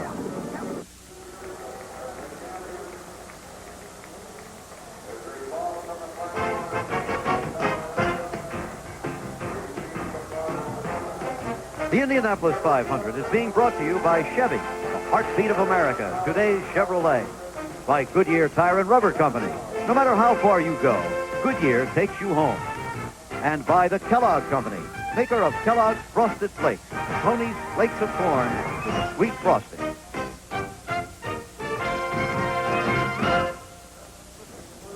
Jerry Gappin's back with second place runner Roberto Guerrero. Roberto, had to be one of the biggest disappointments in your life. What did you think when you stalled that engine on pit road? Well, obviously I wanted to die, and it's a shame. You know, I came in the pits and I couldn't get the car out of gear, so I knew we were having a little bit of trouble. I was hoping we get it done as soon as possible, and but when the car dropped, the engine just died. So it's you know, disappointing. But we're leading the championship. We have to look to the rest of the year, and you know, we were in good shape. We got reports that the crew there at the last 4 or 5 laps just told you to cool it, take second place, and be happy with that. Is that true? Well, they may have said that, but I wasn't going for it. I mean, I was trying as hard as I could. I passed a few cars, but I knew it was a difficult task. It's very difficult to pass with the turbulence, and I just gave it my best, that's for sure. Your son here, 20-month-old Marco, you want him to be a race driver someday and go through what you just went through today emotionally?